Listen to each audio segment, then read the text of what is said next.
नागपुर की पब्लिक बोले क्या है तकलीफ। For the first time ever Nagpur today आपके लिए एक ऐसी सीरीज लेके आया है जिसमें हम हर थोड़े दिनों में नागपुर के मुद्दों पे डिस्कस करेंगे और नागपुर के मुद्दे उठाएंगे। जैसे कि सितंबर 1 को हमने विकास या विनाश नाम से एक डिबेट करवाई थी जिसमें 6 नॉलेजेबल पैनलिस्ट ने सीमेंट रोड्स और अनप्लान डेवलपमेंट पे काफी फ्रूटफुल चर्चा की थी। जैसे कि हम सब जानते हैं कि विधानसभा इलेक्शन आ ही रहे हैं, ऐसे में हम 6 एक्टिव पैनलिस्ट को लेके आए हैं जो आज यहाँ पे नागपुर के पब्लिक की परेशानियों को डिस्कस करेंगे और उन्हें अथॉरिटीज और नेतागण तक पहुंचाएंगे। इन सभी पैनलिस्ट ने एक्टिवली ऑन ग्राउंड जाके लोगों से बात की है और लोगों की परेशानियों को देखा है। आज के पैनल डिस्कशन के द्वारा हम अपने नेतागण और अथॉरिटीज तक पहुंचाएंगे कि वो कैसे और क्या क्या मेजर्स ले सकते हैं नागपुर की पब्लिक के लिए। सो लेट्स इंट्रोड्यूस एवरीवन जो आज हमारे साथ इस पैनल डिस्कशन के लिए जुड़े हैं। Firstly, we have Anjay Anparthi. He is independent senior journalist. Then we have Amni Arya. She is journalist with Nagpur Today. Shashank Gattewar, active youth and digital content creator. Yash Netke, people voice of Nagpur and digital content creator. Then we have RJ Farhan from Radio Mirchi. RJ Preeti, regional programming head, Radio Orange. Unemployment आज की तारीख का ये बहुत बड़ा issue है। State government का सबसे टॉप प्रायोरिटी होना चाहिए अनएम्प्लॉयमेंट रेट को रिड्यूस करना। अनफॉर्चुनेटली महाराष्ट्र में क्या हो रहा है, स्पेशली विदर्भ में, जहाँ पर काफ़ी अच्छा स्कोप है।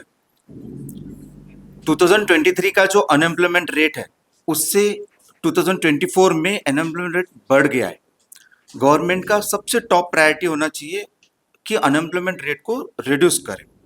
उसके बदले में हम क्या कर रहे हैं, गवर्नमेंट स्कीम्स ला रहा है जिसमें एक टैक्स पेयर का मनी, अगर गवर्नमेंट 100 रुपीज अगर टैक्स किसी से ले रहा है उसमें से 1 रुपया वापस कर रहा है।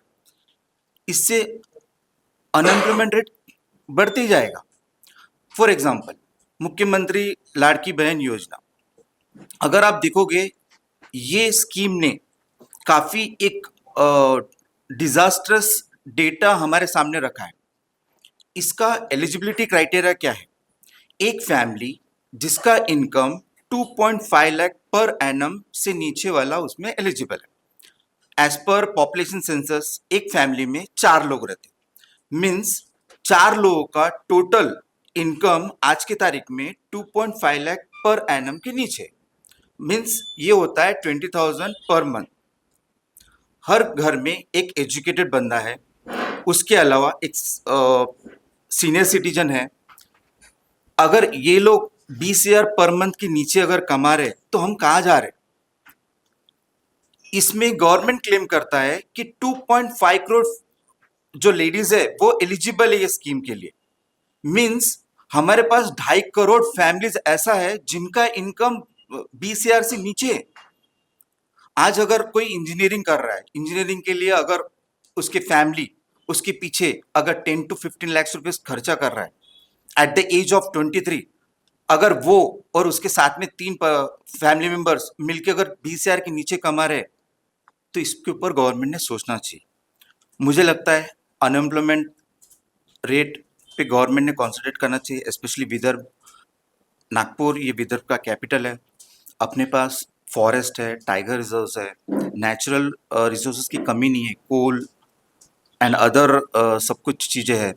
एम्प्लॉयमेंट के काफ़ी सारे सोर्सेज बन सकते हैं। अभी हाल ही में अपन एक अनफॉर्चुनेट इंसिडेंट हुआ है कि बहुत बड़ा एक सोलर का प्रोजेक्ट, रिन्यूएबल एनर्जी का, ये गुजरात चले गया। ऐसे कई प्रोजेक्ट्स हैं।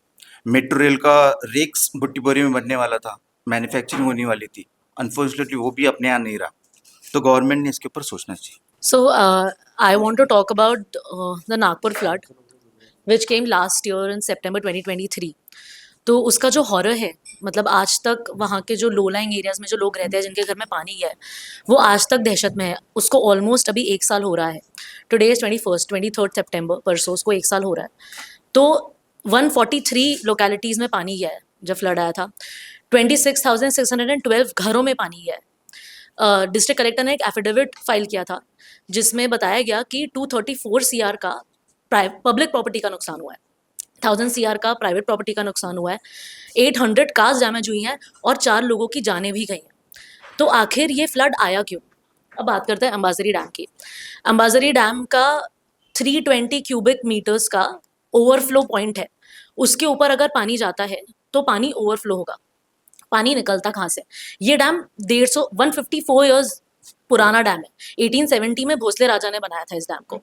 तो वेटलैंड रूल्स के हिसाब से वेटलैंड एटलस में it is an identified wetland, Futala भी है। Overall there are 2 lakh wetlands, जिनमें से अंबाजरी एक है। तो रूल 4 के 2010 के रूल 4 के प्रोटेक्शन के हिसाब से शुड बी प्रोटेक्टेड।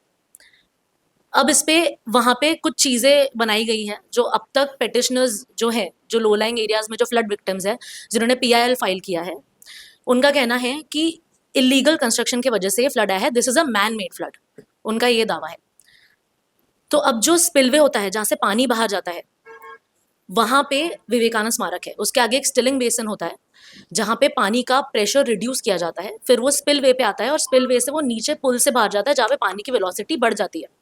तो अगर अब अभी हम देखें, विवेकानंद स्मारक 2016 में इनॉग्रेट किया गया था, उसके आजू बाजू उनका पेडेस्टल जो स्पिलवे का एरिया कवर कर रहा है, अभी आजू बाजू में एक साइड पे 5.5 मीटर जगह बची है और एक साइड पे 6.5-7 मीटर जगह बची है, which is not enough for the water to flow out.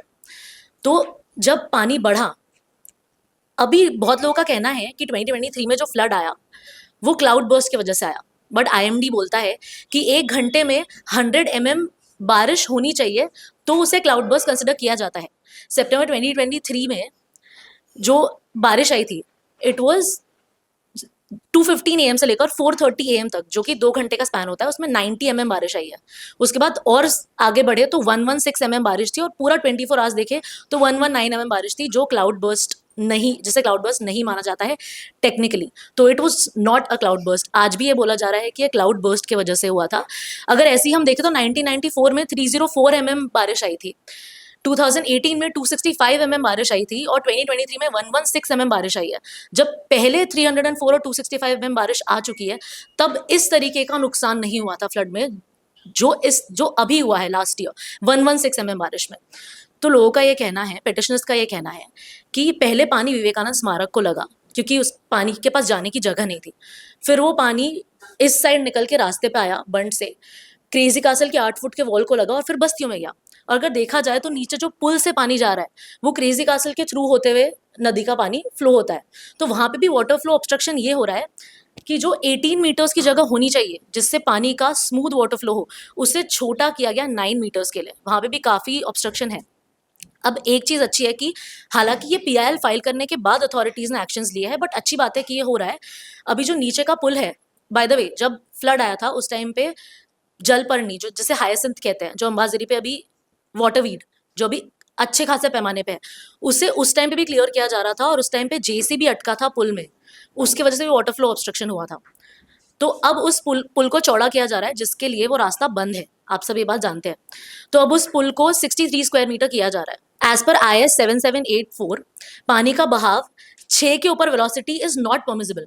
तो अगर उसको 63 मीटर किया भी जा रहा है तो अगर 60/6 भी करे तो 360 क्यूमेक्स मीटर अब जा सकता है, which is good, which is more than enough. 320 हमारा ओवरफ्लो पॉइंट है, राइट? तो दैट इज गुड। और वहां से जो वाइडनिंग हो रही है क्रेजी कासल में, जो अभी बोला जा रहा है कि महामेट्रो ने भी बोला है कि हाँ हम उसे 18 मीटर वाइडन करेंगे उस पाथ को जहाँ से पानी जा रहा है, दैट इज ऑल्सो गुड। तीसरा एक पॉइंट था डागा लेआउट का स्केटिंग रिंग, जहाँ पे पार्किंग के लिए 800 मीटर्स का स्लैब डाला गया नाग नदी के ऊपर। उसके वो भी एक बहुत बड़ा रीजन था जिसके वजह से फ्लड आया है, उसे भी तोड़ा जा रहा है। So all this is happening right now. अब इसमें जब PIL फाइल किया गया तो हाईकोर्ट ने NMC को बुलाया। NMC ने पहली मीटिंग में गावंडे सर ने एक्सेप्ट किया कि विवेकानंद स्मारक जो है वो नो कंस्ट्रक्शन जोन में है। उसके थोड़े दिनों बाद एक बिजार यू टर्न लेते हुए NMC ने कहा कि नहीं, it is not in the no construction zone, it is in the recreational zone, जो कि कंस्ट्रक्शन जोन होता है। तो light green, dark green zones की बातें निकली। फिर जो by the way statue policy के अंतर्गत डिस्ट्रिक्ट कलेक्टर ने परमिशन दी थी कि ठीक है आप स्टैच्यू वहाँ पे बांध सकते हैं, बट उसमें भी बहुत क्लियरली लिखा है कि आपको इरिगेशन डिपार्टमेंट के रूल्स फॉलो करने हैं। तो इरिगेशन डिपार्टमेंट का जो गवर्नमेंट रेजोल्यूशन है GR, वो कहता है 2013 का GR कहता है कि जो अंबाजरी डैम है उसके 200 मीटर्स तक वो रेडियस में कुछ भी कंस्ट्रक्शन नहीं होना चाहिए। फिर वो 100 मीटर्स हुआ, 50 मीटर्स हुआ, अब 30 मीटर्स हुआ। बट अगर आप देखेंगे तो विवेकानंद स्मारक स्पिलवे के 5 मीटर्स में है, मतलब it is literally on the blue line. ठीक है, आप लोग अभी पुल बड़ा कर रहे हैं, उसको वाइडन कर रहे हैं, वहाँ पे पार्किंग का स्लैब तोड़ रहे हैं, ये सब हो रहा है, बट क्या आप अभी भी ये कह सकते हैं कि it is not an obstruction? Vivekananda Smarak पहले फर्स्ट मीटिंग में कोर्ट ने सजेस्ट कर दिया था कि आप रीलोकेट कर दीजिए स्मारक को।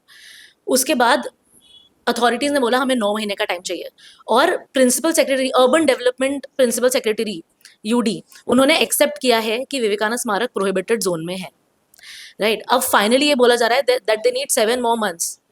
तो मेरा बस, मैंने बहुत सारे लोगों से बात की जो पेटिशनर्स हैं और जो एडवोकेट हैं जो लड़ रहे हैं इसके लिए, एनवायरमेंटलिस्ट से बात की मैंने, तो सबका ये कहना है कि आप इसे प्लीज़ रीलोकेट कर दीजिए। विवेकानंद जी का, मैं आर्य समाजी हूँ, मतलब हम लोग विवेकानंद जी के बातों पे अमल करते हैं, हम लोग उसी को फॉलो करते हैं, तो हमें मान बहुत है विवेकानंद जी का, बट हम लोग बस ये कह रहे हैं कि आप उसे रीलोकेट कीजिए। ये सोल्यूशन हम देना चाह रहे हैं। तो आप अगर देखेंगे तो 2001 IRDP जब रोड वाइडनिंग हुआ था, तभी भी हमारे काफ़ी नेशनल लीडर्स के स्टैचूज रिलोकेट किए गए थे, हटाए गए थे। तो अब इसको हटाने के लिए सेंटिमेंट इतना बीच तो अब इसे हटाने के लिए सेंटिमेंट इतना बीच में क्यों आ रहा है, दैट इज माई क्वेश्चन। और मैंने अभी सोल्यूशन की बात की कि अगर आप उसे हटाएंगे, जो वो स्पिल वे पे है, जगह इनफ नहीं है फिलहाल आजू बाजू से जाने के लिए, तो दिस इज माई सोल्यूशन फिलहाल। तो ये जो 26,612 घर थे जिनमें पानी गया था फ्लड में, उनका एक एक घर का ऑन एवरेज 15 से 20 लाख नुकसान हुआ है। उनके फर्नीचर्स सारे खराब हो गए, उनके सारे कपड़े खराब हो गए, लोगों की कारें बह के चली गई। मतलब कई सारे लोग ऐसे उनका 50 लाख का भी नुकसान हुआ, 80 लाख का नुकसान हुआ है। उन्हें कॉम्पनसेशन दिया गया 10,000 रुपये, और जो 4 जाने गई है वो अलग। और जो सीनियर सिटीजन्स जो फंसे थे फ्लड में, जब आपके घर में 5-5, 6-6 फीट पानी आ रहा है, उतनी तो हाइट भी नहीं होती लोगों की, तो आप लोग कहाँ जाएंगे। और एक 92 ईयर्स ओल्ड अगर कोई इंसान है, उसको कंधे पे उठा के लेके जाया गया एक दूसरे के घर में, और आसपास के लोगों ने ही एक दूसरे की ज़्यादा मदद की है। तो आप अभी भी सेंटिमेंट के वजह से उस स्टैचू को, उस स्मारक को हटाना नहीं चाह रहे हैं। तो मेरा ये कहना है कि क्यों, मतलब लोगों के जान के साथ एक खिलवाड़ क्यों। 10,000 रुपये में उनका लॉन्ड्री भी नहीं हुआ, 10,000 रुपये में उनका लेबर कॉस्ट भी नहीं पूरा हुआ, और वो लोग आज भी दहशत में हैं। आज भी मैं उन लोगों से बात करती हूँ, जब भी पानी आता है वो लोग डर जाते हैं। अभी जब 19 जुलाई को जो पानी आया था, उसमें भी लोगों के घर में पानी गया है, तो ये डर लोगों में अब तक है। तो मेरा ऐसा बोलना है कि इस चीज़ पे अथॉरिटीज़ ने बिल्कुल ध्यान देना चाहिए। जब हाईकोर्ट में एनएमसी और एनआईटी के सारे ऑफिशियल्स प्रेजेंट थे, सारी फाइल्स देखी गई, तो एक बहुत बड़ा खुलासा ये भी हुआ है कि विवेकानंद स्मारक डालने के पहले कोई भी मेजरमेंट नहीं था, किसी भी तरीके का सैंक्शन मेजरमेंट प्रेजेंट नहीं था। तो ऐसा क्यों। अभी रिसेंटली एनएमसी ने एक एफिडेविट में एक्सेप्ट भी किया है that they have dearth which means lack of individuals who have technical know how of how to maintain the dam. तो अगर आपके पास टेक्निकल नो हाउ नहीं था, तो आपने स्पिलवे पे विवेकानंद स्मारक बनाया कैसे। This is a very big question. Avani के कंसर्न को मैं थोड़ा आगे ले जाता हूँ। अनप्लान डेवलपमेंट नागपुर का ये सबसे बड़ा खतरा हो चुका है। विवेकानंद मेमोरियल एक टॉपिक है, उसके बाद सेकंड आता है क्रेजी कैसल, जिसको आज महा मेट्रो 7 वंडर्स नाम से डेवलप कर रहा है। अपने यहाँ स्टेट गवर्नमेंट का नॉर्म है जिसको बोलते हैं यूडीसीपीआर। यूडीसीपीआर में कोई भी नदी से 15 मीटर के रेडियस में कोई कंस्ट्रक्शन अलाउ नहीं है। महा मेट्रो ये एक गवर्नमेंट एजेंसी है। ऑलरेडी 2023 में हमने, जैसे अवनी ने बताया, हमने देखा है कि फ्लड आए तो क्या सिचुएशन होता है। रिसेंटली लास्ट मंथ भी हमने उसका एक्सपीरियंस किया है। स्टिल हम नहीं सुधर रहे। अनप्लान डेवलपमेंट, और एक कोई पॉलिटिशियन आता है, उसके ड्रीम्स फुलफिल करने के लिए वो पब्लिक मनी का यूटिलाइजेशन करता है। अगर हम नदी के रेडियस में 15 मीटर के रेडियस में अगर कोई प्रोजेक्ट बनाएंगे तो कैसे वो उसमें फ्लड में इफेक्ट नहीं होगा। ये सब वेस्टेज है। एक और अपन नरेंद्र नगर के रेलवे अंडर ब्रिज का प्रॉब्लम आज तक सॉल्व नहीं कर पाए। एट द सेम टाइम हम लोग एक टनल की बात करते हैं, वो टनल के लिए काफ़ी सारे ट्रीज को कट डाउन करने वाले, उसके अलावा जहाँ ट्रैफिक ही नहीं वहाँ टनल का प्लानिंग कर रहे हैं। एक रेलवे अंडर ब्रिज संभलता नहीं और टनल कहाँ से मेंटेन होगा। ये सब अनप्लान डेवलपमेंट है। जैसे शशांक ने बोला 1 लाख करोड़ डेवलपमेंट वर्क्स को अप्रिशिएट करता है। मेरा थोड़ा अलग व्यू है। मैं मानता ही नहीं कि नागपुर शहर में 1 लाख करोड़ का डेवलपमेंट हुआ। अगर हुआ रहेगा, पिछले लास्ट 1 ईयर में आज एक ट्रैफिक सिग्नल में हम लोगों को 3-3 सिग्नल तक वेट करना पड़ता है। पार्किंग की कोई जगह नहीं है। 20 के ऊपर एक व्हीकल का स्पीड नहीं जा सकता। इतने सारे मिसहैप्स हो रहे हैं। फुटपाथ है ही नहीं। लोग पेडेस्ट्रियन, अभी एक स्टडी आई थी कि फुटपाथ नहीं है इसलिए एक्सीडेंट्स हो रहे हैं। हमारे यहाँ फुटपाथ ही नहीं है, तो 1 लाख करोड़ का डेवलपमेंट हमने क्या किया? सो यस, नमस्कार नागपुर करानो। मेरे ना दो ही विषय है, उसमें से पहला जो है वो बेसिक डेवलपमेंट का है, क्योंकि मैं सिर्फ नागपुर सिटी रिलेटेड बात करता हूँ या काम करता हूँ। तो आज हमारे जो एमपी है, हमारे जो नेतागण है, वो बोलते हैं कि 1 लाख करोड़ का डेवलपमेंट हो चुका है।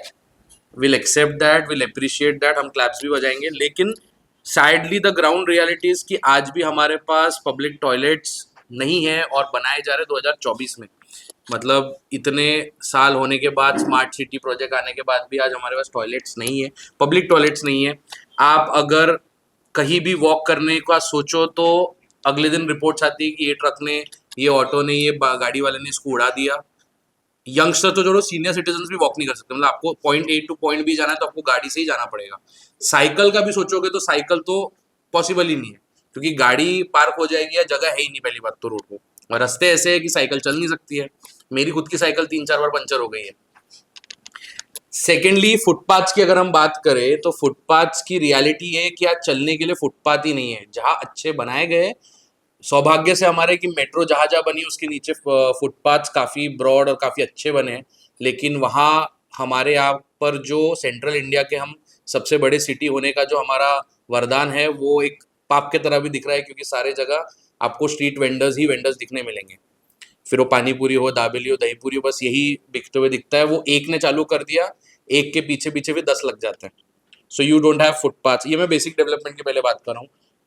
कार इतनी ज्यादा बिक रही है, पार्किंग की जगह है नहीं। आज हम जिस कैफे में बैठे, इसके आसपास पार्किंग की कई जगह ही नहीं है। तो 2024 चल रहा है और हम आज पार्किंग की बात कर रहे हैं। इतना टैक्स भरने के बाद, सब भरने के बाद भी पार्किंग आप नहीं बना रहे हो। कुछ कुछ जगह स्मार्ट सिटी बना रही है, बट 2024 में बना रही है, जबकि स्मार्ट सिटी का डेडलाइन खत्म हो चुका है। उसमें भी 2 बने।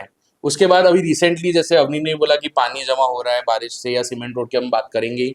पानी जमा हो रहा है, ड्रेनेज लाइन नहीं बना, सीवेज लाइन नहीं बना, इतने सारे सीमेंट रोड बने, इतना बड़े मेट्रो बना, इतने फ्लाईओवर बने, ड्रेनेज लाइन जैसी बेसिक काम पहले नहीं बनी। मेरे को याद है जब छोटा था तब एरिया के लोग जब कॉर्पोरेटर या नेता के पास जाते थे ड्रेनेज लाइन के, तो हमेशा वो बोलते थे अरे अभी नहीं, बात के फंड में करेंगे, इसमें करेंगे, उसमें करेंगे।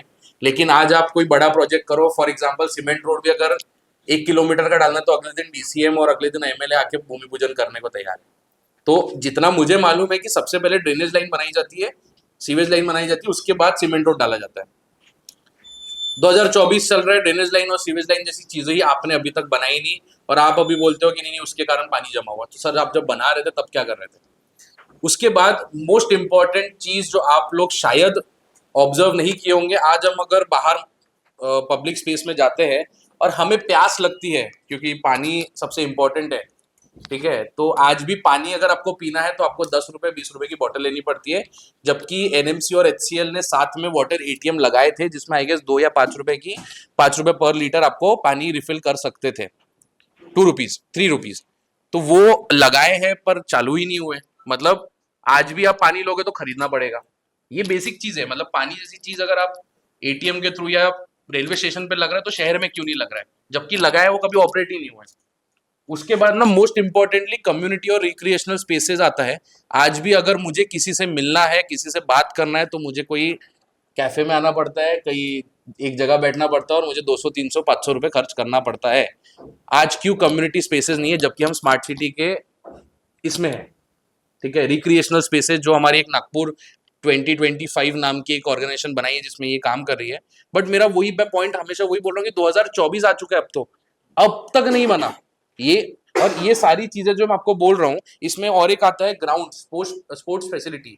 हमारे बचपन में वही ग्राउंड थे कि पूरी बाउंड्री वॉल बना दी, मिट्टी का ग्राउंड है, गिरे तो घुटने और तुम्हारे एल्बो छिलेंगे। आज भी 2024 में वही रियलिटी है, आपके ग्राउंड डेवलप ही नहीं हुए। अब मैं ये विषय इसलिए रख रहा हूँ क्योंकि 1 लाख करोड़ का जो काम हुआ है, उसका ये सारी जो काम है, मैं बोलता हूँ मेरे छींटे है। मतलब उसमें से अगर कुछ छींटे फेंक देते तो ये सारे काम हो जाते थे। और ये प्रायोरिटी के काम है। मतलब कोई भी बंदा पावर में आएगा तो ये तो एनीवे उसकी रिस्पॉन्सिबिलिटी थी, before making metro and flyovers, ये जो नए फ्यूचरिस्टिक प्रोजेक्ट्स है, ये जो प्रायोरिटी, ये छोड़ के हमने बाकी सारा काम किया। बाकी सारा जो काम किया उसको विरोध नहीं है, बट ये चीजें भी हमको करनी चाहिए थी। एंड अगर स्टेट लेवल की मैं बात करूँ तो एज ए यंगस्टर मेरा यही है कि आज भी नागपुर में 20-25 हज़ार के ऊपर की जॉब नहीं है। आज भी पुणे मुंबई हमारे यहाँ का यंगस्टर्स जा रहा है। वो हमारे यहाँ पर जैसे स्टेटमेंट बोला था ना कि कोई भी एरिया की एक लाइन में चले जाओ, 15 में से 10 घर के बच्चे तो आपको बाहर जॉब या पढ़ने में दिखेंगे ही। तो ये सबसे बड़ा कंसर्न है। और तीसरी चीज जो मैं हमारे स्टेट गवर्नमेंट अभी और आने जो भी रहेगी उसको ये बोलना चाहूंगा कि हमारे यहाँ से जब पुणे मुंबई में बहुत सारे बच्चे जाते हैं, specially Mumbai, Avani is into acting I guess, है ना, आई वाज। सो कैसा होता है कि अगर किसी बच्चे को हमेशा यहाँ बोला जाता है कि आपको क्रिएटिव फील्ड में अगर कुछ अच्छा करना है तो you have to go to Mumbai. अब मुंबई जाना है तो you have to take a flat on rent या किसी के साथ शेयर करना पड़ेगा। वाई नॉट, जैसे वो होता है ना कि कास्ट बेस्ड लोगों के लिए वो हॉस्टल्स बनते हैं, why not you make a hostel और स्पेस जहां पर अगर किसी बच्चे को 1 महीने के लिए 2 महीने के लिए आना है, उसको कुछ इंटर्नशिप करनी है, जैसे मेरे को अगर कोई बड़े मीडिया हाउस में काम करना है, 1 महीने का एक्सपीरियंस लेना है, तो I can stay at that place for a month with a offer letter कि मेरे को 1 महीने की इंटर्नशिप मिली है, एंड मे बी वो इंटर्नशिप से शायद अगर मेरी किस्मत चमक गई तो obviously I will move out and take a flat on rent. तो आज मुंबई जाके फ्लैट लेना, वहां पे काम करना सीखना is a difficult task for at least economically backward और अ मिडिल क्लास पीपल। तो यार इस पे थोड़ा अगर सोच विचार हो तो it would be great. Hi, actually ये मेरा भी मुद्दा इसी से रिलेटेड है। हम लोगों ने बहुत पहले से ये सीखा है, हमारी जो बेसिक नीड होती है, चाहे शहर की हो, इंसान की हो या फिर एक कंट्री की हो, 3 तरह से रिक्वायर्ड होती है कि एक बेसिक होती है, एक सेकेंडरी होती है, यानी प्राइमरी, सेकेंडरी, टर्शरी। तो जब तक अगर प्राइमरी नीड हमारी फुलफिल नहीं होती सही से, हम लोग क्या करते हैं ना आजकल, जो दिखने वाली नीड्स है यानी टर्शरी नीड्स है, उस पर बहुत ज़्यादा फोकस है। जो 1 लाख करोड़ का हमारा डेवलपमेंट है तो वो इंफ्रास्ट्रक्चर पे दिखेगा, लाइटिंग पे दिखेगा, या फिर जहाँ पर रिबन कटती है ऐसे प्रोजेक्ट्स में दिखेगा। लेकिन हमारे जो गवर्नमेंट वाले स्कूल्स हैं, गवर्नमेंट वाले हॉस्पिटल्स हैं, या फिर पब्लिक ट्रांसपोर्ट की चीज़ें हैं, वो तब से अब तक नहीं सुधरी और हर पार्टी एक दूसरे पर ब्लेम करती रहती है। तो आई थिंक हमें बेसिक नीड्स जो सुविधाएं हैं, अगर हमने उस पर ध्यान दिया तो ये बहुत सारे प्रॉब्लम सॉल्व करेगा।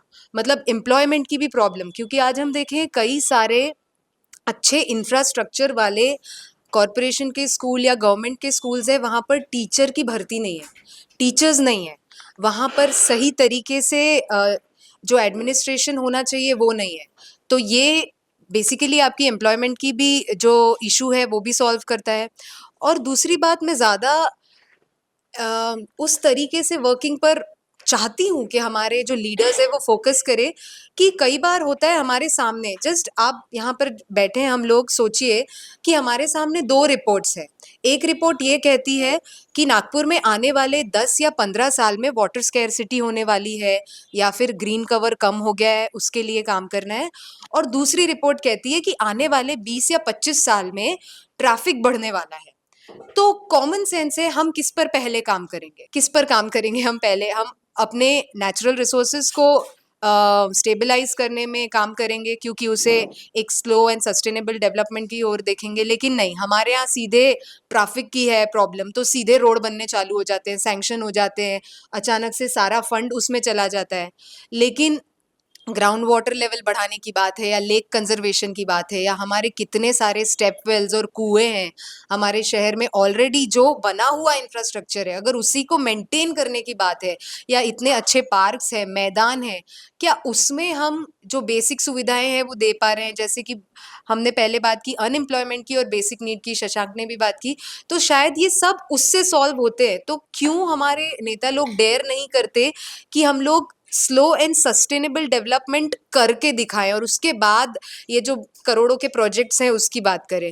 क्योंकि मुझे ऐसा लगता है एक स्मार्ट सिटी तब स्मार्ट होती है जब वहाँ की पब्लिक ट्रांसपोर्ट अच्छी हो, पैदल चलने वाले लोग, साइकिल हो, या बसेस अच्छे हो। बसेस, आज कोई जनता सोचती ही नहीं कि हम बसेस से जाएं। आई थिंक हमें ये बड़ा ही ऐसा लगता है, बस यार, हमारा मुंह ऐसा बनता है। ये साइकोलॉजी की बात है। बेसिकली डेवलपमेंट हमें अपने लैंड की ज्योग्राफी और ह्यूमन साइकोलॉजी को लेकर भी करनी चाहिए, क्योंकि we must feel proud of our smart city कि हमारी बसेस बहुत अच्छी है, हम तो बस से जाएंगे। लेकिन नहीं, आप बढ़ावा दे रहे हो ईवीज को, आप बढ़ावा दे रहे हो मोटर बाइक्स को, आप बढ़ावा दे रहे हो मे बी लाइक ऑटोमोबाइल्स को। तो ये आई थिंक हमारी कमजोरी है, इस पर हमें प्राउड नहीं करना चाहिए कि हमारे यहाँ हमने फुटपाथ तो बना दिए लेकिन उस पर आकर क्यों ये वेंडर्स आ रहे हैं, इतने ठेले वाले आ रहे हैं, क्योंकि अनएम्प्लॉयमेंट का ये एक सोल्यूशन है, क्योंकि ठेला खोल के अपनी कमाई करना बहुत इजी ऑप्शन है। वहीं अगर वो रिसोर्सेज, ह्यूमन रिसोर्सेज कोई अच्छी स्कीम में लगता है, और बहुत बार अच्छी स्कीम्स बहुत आती है, एंड एक्चुअली ये अच्छी बात है कि आज डोर स्टेप पर अगर हम कचरे की बात करें तो डेफिनेटली पिछले कुछ सालों से हम कचरे पर बात तो कर रहे हैं, विच इज़ गुड। नेता लोगों ने एटलीस्ट डोर टू डोर कचरे की बात तो की है, अच्छी बात है। सोलार नागपुर में पहले से बहुत अच्छी स्थिति हुई है, स्कीम्स बहुत अच्छी आती है। इवन हमारे कॉन्स्टिट्यूशन में बोलो या कई सारी स्कीम में बोलो, बहुत अच्छी अच्छी चीजें आती है, बट लूप होल कहाँ है? इम्प्लीमेंटेशन में। तो मुझे लगता है कि leadership is not announcing good scheme, leadership is on implementation of such good schemes. तो ये इस पर अगर ध्यान दें तो शायद एम्प्लॉयमेंट भी सुधरेगा, जो सस्टेनेबल डेवलपमेंट है सही मायने में होगा। क्योंकि अगर आपने किसी भी शहर के लेक सुधारे, मैदान सुधारे, गार्डन सुधारे, पब्लिक ट्रांसपोर्ट सुधारा, एजुकेशन सुधारा, तो एम्प्लॉयमेंट अपने आप जो उसका आउटकम है वो शायद हमें मिलेगा। आज हम लोग क्या करते हैं, दिखावे वाला एम्प्लॉयमेंट, की हमने डस्टबिन लगाए, इतने सुंदर डस्टबिन लगाए कि ऐसे चोरी हो गए। तो आई थिंक ये नहीं होना चाहिए ना, जो दिखावे वाली चीज है। आप ऐसे डस्टबिन बनाओ जो टिके, हमें अपने लैंड की ज्योग्राफी और अपने लोगों की साइकोलॉजी पता होनी चाहिए कि ये कितने टिकेंगे। ये दूरदृष्टि होती है। दूरदृष्टि वो नहीं होती कि आप बड़े बड़े स्कीम्स अनाउंस कर दो। तो मुझे ऐसा लगता है कि हमें छोटे लेवल पर सोच के सारी चीज़ों को हल करना चाहिए और बेसिक सुविधाओं को ध्यान में रखना चाहिए और गलतियों से सीखना चाहिए। बहुत बार हमने जितने भी स्कीम्स जो हमारे फेल हुए हैं, सीमेंट के रास्ते हमें अगर दिख रहा है कि वो फेल हो रहे हैं, नो डाउट इंटेंशन अच्छा था कि लॉन्ग लास्टिंग होंगे, और आज तो मतलब ये क्लेम करना कि हम आज से 25 साल बाद का सोच रहे हैं, हमें नहीं सोचना चाहिए 25 साल बाद का, हमें आने वाले 10 साल का ही सोच के काम करना चाहिए। और अगर पिछले 3 साल में हमें पता चल गया है कि ये काम नहीं कर रहे, इस पर इतनी सारी मतलब बुरी चीजें, बुरे असर दिख रहे हैं, तो we must be that flexible to divert our project amount to some sustainable development वाली चीज। अगर नहीं कर रहे हैं तो उससे सीखो और सुधरो, बिकॉज हमारी आने वाली जनरेशन को इसी शहर में रहना है। एक बार अगर इतनी पैचिंग, मतलब हमारे कई सारे रास्ते हैं, हमारे कितना बड़ा लेवल का उस पर जो लेयरेशन हो गया है वो हम नहीं भरपाई कर पाएंगे थोड़े सालों बाद, अगर अभी नहीं सुधरे तो आई थिंक हमें अपनी गलतियों को सुधार के काम करना चाहिए और बेसिक इंफ्रास्ट्रक्चर पर काम करना चाहिए, ना कि दिखावे वाला जो आजकल हमें लाइट्स दिख रही हैं डिवाइडर्स पे।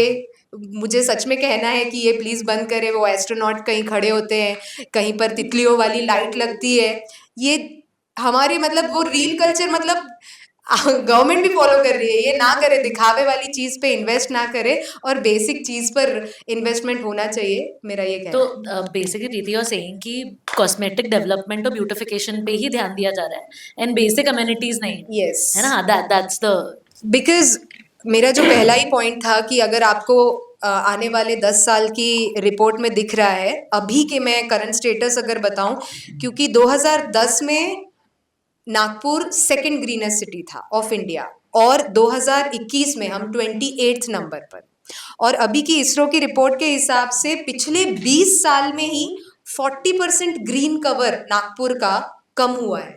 तो I think it's a high time we have to work on our green cover, because green cover से ही हमारा चाहे वो एयर क्वालिटी हो या वाटर क्वालिटी हो ग्राउंड लेवल का, वो सुधरने वाला है। और मैं तो कहती हूँ अगर दिखावा करना है तो उस पर स्कीम लाकर आप दिखावा करिए, उसके लिए जो काम कर रहे हैं लोग उसमें भी एम्प्लॉयमेंट दे सकते हैं हम। तो सिर्फ वो पेड़ लगाकर अगर मेंटेन नहीं हो रहे और वो पेड़ पौधे पेड़ में नहीं बदल रहे, तो वो कोई ग्रीन कवर नहीं हुआ है, हमारा बड़ा नहीं है। तो इस पर हमें काम करना चाहिए। जैसे सबने बात की यहाँ पे डेवलपमेंट के बारे में, तो मैं भी डेवलपमेंट के बारे में बोलूँगा। तो 1 लाख करोड़ का जो डेवलपमेंट हुआ है, अंजय सर ने अभी बताया कि मतलब कहाँ हुआ है। सर मैं पूछूंगा किसके लिए हुआ है। जैसे हम देखते हैं पब्लिक जब डिमांड करती है तब अचानक से ना 3 ट्रिलियन इकोनॉमी वाले देश के फंड्स खत्म हो जाते हैं। एग्जाम्पल देता हूँ, हमारे सामने बैठे हैं अभी प्रभाग क्रमांक 34 आराधना नगर के, 3 साल हो गए एक रोड की डिमांड कर रहे, 2023 में वर्क ऑर्डर भी निकल गया, फिर भी हमारे गवर्नमेंट के पास, एडमिनिस्ट्रेशन के पास फंड्स नहीं है। और अगले ही कुछ दिनों में न्यूज़ आती है कि एनएमसी ने 17 रोड सैंक्शन किए इन लक्ष्मी नगर जोन। तो जहाँ पे रोड्स की डिमांड हो रही है वहाँ पे इनके पास फंड्स नहीं है, और जहाँ पे किसके लिए डेवलपमेंट चाहिए वो हमको पता नहीं है, जिसको डेवलपमेंट चाहिए उसके लिए बराबर फंड सैंक्शन हो रहे हैं। अब जैसे लक्ष्मी नगर जोन का आप देख सकते हो, बराबर टार रोड्स प्रॉपर थे, ज़्यादा कुछ डैमेज भी नहीं था, आसानी से पैच वर्क जहाँ जहाँ पे चाहिए था वहाँ पे हो सकते थे। अगेन उनको तोड़ के पूरे नए सीमेंट रोड्स बना रहे, बट जहाँ पे नीड है, फॉर एग्जांपल साउथ नागपुर पे आराधना नगर का हो गया, देन अगेन जो स्वामी नारायण मंदिर है उसके पीछे रोड्स नहीं है, खुले नाले हैं, ट्रैफिक लाइट्स नहीं है, लोग 3-4 साल हो गए कंप्लेंट्स पे कंप्लेंट्स किए जा रहे हैं, लेकिन जब पब्लिक की कंप्लेंट्स आती है तब अचानक से फंड्स पता नहीं कहाँ चले जाते हैं। तो 1 लाख करोड़ का जो डेवलपमेंट हुआ है, आई डोंट नो किसके लिए हुआ है, लेकिन जिसके लिए होना चाहिए था वो तो नहीं हो रहा है। आप जाओ कभी एनएमसी जाओ, एनआईटी जाओ अपनी कंप्लेंट लेके, तब अचानक से फंडिंग ही खत्म हो जाती है। और एक एग्जांपल देता हूँ मैं जय गुरुदेव नगर का, जो कि मानेवाड़ा के पास में आता है। वहाँ पे एक पार्टी के कार्यकर्ताओं ने कुछ एनक्रोचमेंट करके रखा है, लोगों की, सिटीजन्स की कंप्लेंट है कि ये एनक्रोचमेंट हटाओ। अब एनआईटी का कहना है कि हम ये एनक्रोचमेंट किसी कारणवश नहीं हटा सकते, हमको उसके लिए रोड सैंक्शन करना पड़ेगा, तब जाके वो रोड वाइडनिंग में एनक्रोचमेंट हटेगा। ठीक है, अब साइंस देखो, प्रताप नगर से कामला की तरफ जाने वाला रोड, नहीं आई थिंक सोमलवार निकालस की तरफ जाने वाला रोड, वो अभी पूरा रेनी सीजन में मॉनसून में बना है। नाउ एनआईटी जब पब्लिक डिमांड है कि हमको रोड ये वाइडनिंग करके दो, या फिर जो भी आपका सोल्यूशन है एनक्रोचमेंट के लिए करके दो, तब यहाँ पे इनका एक जीआर आता है जहाँ पे बोला जाता है कि मॉनसून में हम ये कंस्ट्रक्शन नहीं कर सकते। ओके, तो जब पब्लिक की डिमांड है तब जीआर आता है, और जब किसी और की डिमांड है, पता नहीं कौन सा देवता है, तो तब बराबर हो जाता है। ओके, इलेक्शन इज द देवता, हाँ, इलेक्शन देता तो ये एक चीज है। उसके बाद यही सब है कि आप कुछ भी लेके जाओ तो पब्लिक के लिए नहीं है। अगेन, जिस दिन नेता अपना शहर विजिट करता है, कोई बड़ा नेता आता है, ट्रैफिक मैनेजमेंट एकदम प्रॉपर, हर चौक पे आपको दिखेंगे ट्रैफिक पुलिस, रोड्स भी ठीक हो जाते हैं, हाँ, अचानक से। रोड्स भी ठीक हो जाते हैं अचानक। लेकिन किसी कॉमन डे पे आप जाओ, पब्लिक के लिए, कॉमन पीपल के लिए, सेफ्टी के लिए ट्रैफिक पुलिस भी वहां पे अवेलेबल नहीं रहता है, सिग्नल्स भी बंद रहते हैं, ट्रैफिक सिग्नल्स पे जो कैमरास है वो भी वर्क नहीं कर रहे। सो 1 लाख करोड़ गया कहाँ पे, and we call ourselves as smart city. तो ये सारी चीजें हैं। उसके बाद पब्लिक के लिए क्या होता है, पब्लिक के लिए क्या होता है कि महाराष्ट्र पे अभी 7 लाख करोड़ का लोन है। पब्लिक के लिए ये है कि भाई तुम पैसा कमाओ, टैक्स भरो, और उसी टैक्स से हम अपना लोन फेडेंगे, है ना। सो पब्लिक के लिए क्या हो रहा है, किसी और देवताओं के लिए क्या हो रहा है, या फिर डेवलपमेंट के नाम पे किसके लिए हो रहा है, ये चीज पे आई थिंक डिस्कशन ये होना चाहिए कि जब पब्लिक की डिमांड आती है नो वन केयर्स, जब किसी और की डिमांड है भी कि नहीं है वो भी देखना पड़ेगा पहले कि डिमांड है कि नहीं है। जहाँ पे नहीं है वहां पे सब कुछ हो रहा है, और जहाँ पे है वहां पे कुछ नहीं हो रहा है। So that's my point. इसका एक और एग्जाम्पल जस्ट यश बता रहे थे, तो जैसे घर में हमारे अगर 2-3 चीजें होती है जब हम बजट का इशू वगैरह देखते हैं। अगर हमारे किचन में कुछ भी सिंक लीक है या बाथरूम सही नहीं है, और हम पहले वोट करते हैं या फिर हमें नया गेट लगाना है, एंट्रेंस गेट लगाना है, तो हम क्या वो बदलते हैं या फिर पेंट करते हैं। तो हमारी बेसिक नीड हम पहले करेंगे ना, लेकिन हम क्या करते हैं, नहीं जो बाहर से दिख रहा है उसे पहले सुधार लो, लेकिन हम बेसिक नीड पे इन्वेस्ट कम करो। तो ये कई बार होता है। और खास तौर पर मेरा बस यही कहना है कि अगर कुछ मतलब मुझे कभी ऐसे नेता नहीं दिखते कि जहां कम में काम हो रहा है वो करेंगे, जो आसानी से हो सकता है, लेकिन जहां दिखावे में ज्यादा बजट लग रहा, ऐसी चीजें बहुत सैंक्शन होती है। मैं पिछले वक्त ही सोच रही थी, और मैं दिल्ली गई थी, अगर कोई भी न्यू दिल्ली गया होगा, उन्होंने देखा होगा वहां बहुत सारे नेता लोगों की रहवास है, एम्बेसीज है, वो सारे डांबर के बहुत अच्छे रोड है, वहाँ ग्रीनरी बहुत अच्छे से मेंटेन है और सिग्नल नहीं है। जनपद के आजू बाजू का एरिया या हमारे जो भी इंडिया गेट है उसका न्यू कनॉट प्लेस के आजू बाजू का एरिया, और वहां पर राउंड सर्कल वाले सिग्नल्स हैं। वो मुझे ऐसा लगता है बहुत ज़्यादा सस्टेनेबल डेवलपमेंट के लिए ज़रूरी है और अच्छी स्मार्ट सिटी के लिए। आप हमारा मेडिकल स्क्वायर देख लें या आप हमारा रामनगर स्क्वायर देख लें, कितने एक्सीडेंट्स हुए हैं वहाँ, बहुत कम। और क्यों अपने आप गाड़ी स्लो हो जाती है एक सिग्नल की, वो सिग्नल के। और आज देखो, और पहले सिग्नल में भी 4 लाइटें लगती थी 4 तरफ, आज एक सिग्नल में मुझे यहाँ लाइट बता रही है आप ग्रीन हो गए, फिर यहाँ से लाइट बता रही है ग्रीन हो गए, उधर एक लाइट है, बीच में लाइट है, यानी हमने 12-12 पोल्स लगाए हैं ट्रैफिक सिग्नल के ये बताने के लिए कि हम ग्रीन हो गए रेड हो गए, लेकिन आप रुको। तो this is at the cost ना, ये इसमें पैसा लग रहा है, तो क्यों हमें वैसे चौक चाहिए। आज मैं आराम से जो ऑरेंज सिटी स्क्वायर है वो गोल हो सकता है, ऐसे कई सारे नागपुर में बहुत अच्छे अच्छे स्क्वायर है जहां पर सिग्नल हटा के आप राउंड कर सकते हो, उससे हमारा पेट्रोल भी बचेगा, ट्रैफिक का इशू नहीं आएगा, हमारे एक्सपेंसेस बचेंगे, इलेक्ट्रिसिटी। और हम कह रहे हैं कि हम बहुत ज़्यादा इलेक्ट्रिसिटी जनरेट कर रहे हैं, लेकिन हम यूज़ भी उतनी कर रहे हैं, यानी हम हर जगह लाइट लगा देंगे। कितने सारे लाइट, फुटपाथ पे भी लाइट लगा दी, चलने की जगह नहीं है वहां लाइट लगी हुई है। तो यार ये नहीं चाहिए हमको बेसिक सुविधा चाहिए। अच्छे कवर ड्राइव और डिफेंस पे तालियां नहीं बजती है, लगातार 2 छक्के मारो ना तो तालियां बजती है। तो शायद इनका विकास भी वैसा है, दिखने वाला विकास करो तो वोट बैंक पलटेगा। I want to add to this gentleman and Preeti. See, rainwater drains. There was one municipal commissioner who came and built this rainwater drains. It was very effective. It was built so that the roads don't get clogged. The rainwater goes there. Now all the sweepers who are supposed to sweep that, they throw the kachra into that rainwater drain instead of carrying it. That, as a result of what happens is, you go to Coffee House Square. If a good rain is there for 10 minutes, the Coffee House Square, entire Coffee House Square is filled with water. Okay, on the road, I'm talking about the roads, solid road, whereas your silencer can get. नहीं है sir, मैं यहीं इनका भी घर है, मैं गोकुलपेट में रहता हूँ सर, इसलिए मेरे घर के पास की है। Cement road versus tar road. I want to ask one more thing. The old tar road used to be, the water used to be permeable. That used to add to the water table, which in turn helped us reduce the water shortages. Now the cement roads, what happened is, the water is getting flowed off. It is flowing off. It is not going into a lake or some place where we can. It is going into, because one, the road, in order to make the cement road, they have increased the height. Yeah. So that is, people are getting the water into the house, not going into the. Second thing is potholes. We have made the existing roads. There have been many deaths because of these potholes. One is there in Bajaj Nagar Square. You can, while going, you can check. Then canal cleaning. I don't know whether Anjaya will know that. How many amount was spent for this canal cleaning? Okay, sir, more than that. Yeah, अभी और 2500 करोड़ आई है, ठीक है, मैं clean करवाता हूँ. That is like they have a JCB every year 2-3 crore वो okay. They spend the money.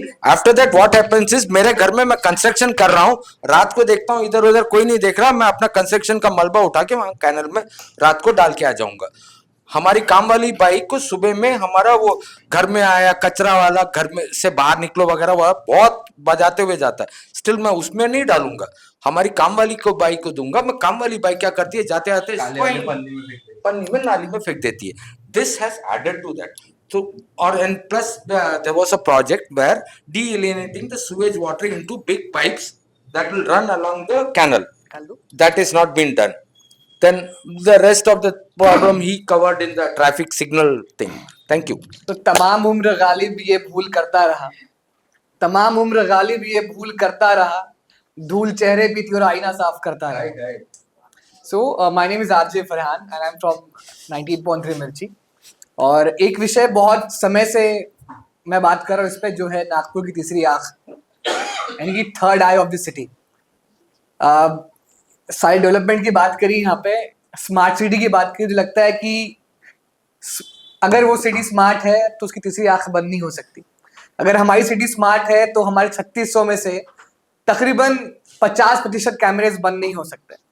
अगर किसी शहर के 50% कैमरे बंद है तो मैं शहर को स्मार्ट सिटी नहीं कहूँगा।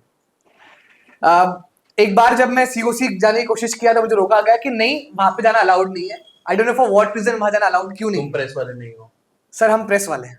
नहीं को अच्छा, तो उसके बाद भी समहाउ मैं गया एक झूठा रेफरेंस देके, जहां मैंने खुद अपने आंखों से देखा कि तकरीबन 1000 कैमरे उस दिन बंद थे। और जब रीजन मैंने पूछे तो पता चला कि कंस्ट्रक्शन के कारण लाइट कट दी गई, कंस्ट्रक्शन के कारण वायर कट कर दिए गए।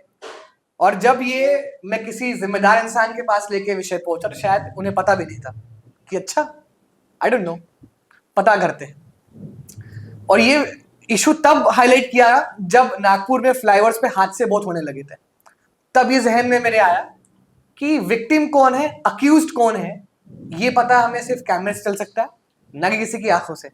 आजकल तो आंखें चंद रुपए में बिक जाती है, ये वो आंखें हमारे पास में। और फ्लाईओवर्स के कैमरेज की बात करूं तो शायद लगाने वालों को भी नहीं पता कि मानकापुर टी पॉइंट पे एक कैमरा है। जब मैं फ्लाईओवर्स के कैमरेज की बात की तो वहां उन्होंने बोला कि फ्लाईओवर्स पे कैमरेज नहीं लग सकते। तो मैंने उनसे कहा कि जब मानकापुर टी पॉइंट पे कैमरा लग सकता है तो बाकी फ्लाईओवर्स पर भी कैमरा लग सकते हैं। 3600 कैमरेज में से अभी मैं टीवाई की रिपोर्ट पढ़ रहा था जहां पर बताया गया कि 1100 कैमरेज और नए इंस्टॉल करने वाले हैं। आई डोंट नो व्हेन। ये कमिटमेंट लास्ट टाइम भी मुझे दिया गया था कि हम 2000 कैमरेज इंस्टॉल करेंगे, कुछ डार्क स्पॉट्स पे, कुछ फ्लाईओवर्स पे। ना तो मुझे वो फ्लाईओवर्स पे नजर आ रहा है, ना तो मुझे वो डार्क स्पॉट्स पे नजर आ रहा है। दूसरी चीज, आप देखिए जब रोड बनता है तब जो वाटर लाइन होती है कभी वो भी डैमेज हो जाती है, लेकिन कितने दिनों तक? 2 दिन, 4 दिन, 5 दिन तक। कभी कभी होता है रोड के चलते, जब कंस्ट्रक्शन चलता है तो इलेक्ट्रिसिटी पोल से उसके भी लाइंस कट हो जाती है, शायद 2 दिन 3 दिन। लेकिन जो कैमरे के वायर है ये क्यों महीना महीना साल साल पर रिपेयर नहीं होता? ये कॉन्ट्रैक्ट किसी एक फर्म को दिया गया। अब खबरों के मुताबिक अगर मैं अपने सोर्सेस के थ्रू बात करूं तो जो कॉन्ट्रैक्ट था वो ही अब ब्रीच हो चुका है, जिसके चलते ये काम पूरा नहीं हो पा रहा मेंटेनेंस का। अब उनका कहना है कि जिसको हमने कॉन्ट्रैक्ट दिया था अब हम इसके बाद कभी बिडिंग में उनको नहीं लेंगे और नई फर्म को इसका कॉन्ट्रैक्ट देंगे विद द एश्योरेंस कि जब भी कंस्ट्रक्शन का काम कहीं पर हो तो ये कैमरेज को रिपेयर करने की जिम्मेदारी उनकी है। और जैसे कि आपने प्रायोरिटी की बात करी, प्रीति बता रहे थे कि घर में अगर सीपेज खराब है और दरवाजा लगाना है तो शायद हम पहले सीपेज बनाएंगे, दरवाजा बाद में लगाएंगे। तो मुझे लगता है कि प्रायोरिटी में क्या नागपुर के वो प्राइम एरियाज नहीं है, नागपुर के वो डार्क स्पॉट्स नहीं है, नागपुर के वो फ्लाईओवर्स नहीं है? क्या हम इंतजार कर रहे हैं कि और जान शहर में जाए? क्या हम इंतजार कर रहे हैं कि एक अक्यूज विक्टिम हो जाए? एक वीआईपी में कुछ होगा तब होगा। मुझे लगता है कि वीआईपी तो हर कोई है। अब नहीं, जब वीआईपी के साथ होता है ना तब सिस्टम बदलता तो शेर आता है कि कॉमन कौन, मैन तो उससे एक शेर मुझे भी याद आ रहा है कि कौन समझा है बातों से, हर किसी को तो हादसा जरूरी। और इस शहर में लगता है कि बहुत हादसे देखे हैं। पोर्शे से बाद ऑडी से लेकर तो बीएमडब्ल्यू से मर्सिडीज सब देख लिए, पता नहीं और कौन सी नई गाड़ियां इजाद होनी बची है जहाँ पे हादसे हमने शहर में नहीं देखे। और शुक्रगुजार है हम कुछ जगहों का कि जहाँ पर हमने कैमरेज के थ्रू ही देखा कि हादसे कैसे हुए। अगर कैमरे नहीं होता तो शायद हम देख भी नहीं पाते कि हादसे कैसे हुए। तो अदरवाइज कुछ जगह के कैमरेज तो गायब भी हो जाते हैं और मैं उम्मीद करता हूँ कि यहाँ के कैमरेज गायब नहीं होंगे। और रही बात कैमरे की, जब मैंने वहां पता किया तो उसका स्टोरेज जो है, अंजय सर आपको बताना चाहता हूँ कि उसका स्टोरेज कैपेसिटी सिर्फ 15 दिन का है। आप मान के चलिए कि कहीं एक हादसा हो जाता है तो उस हादसे के बाद उससे कंप्लेंट कराते कराते कोर्ट में जाते जाते छुट्टियां उट्टियां पकड़ के 20 दिन लग जाते हैं। जैसे सर ने कहा कि कैमरा की जो रिकॉर्डिंग कैपेसिटी है सिर्फ 15 दिन की है। कोई अगर एक आधा आरोपी सीसीटीवी फुटेज कैमरे के सामने भी क्राइम करता है और 15 दिन कहीं फरारी में चला जाता है तो मिलेगा ही नहीं, फिर तो बिल्कुल नहीं मिलेगा, उसका एविडेंस ही कोई मिलेगा नहीं। बिल्कुल नहीं मिलेगा। ये टेक्नोलॉजी जो थर्ड आई अपन ने डेवलप की है उसको सुधारना जरूरी है, उसकी बहुत कैपेसिटी बढ़ाना जरूरी है। उसीलिए शायद हम सब लोग, आप जैसे लोग यहाँ बैठे हैं, मैं आपका धन्यवाद करता हूँ कि आप अपना कीमती समय निकाल कर यहाँ आए हैं। एक मेजर रीजन मुझे लगता है कि no one is interested in the city.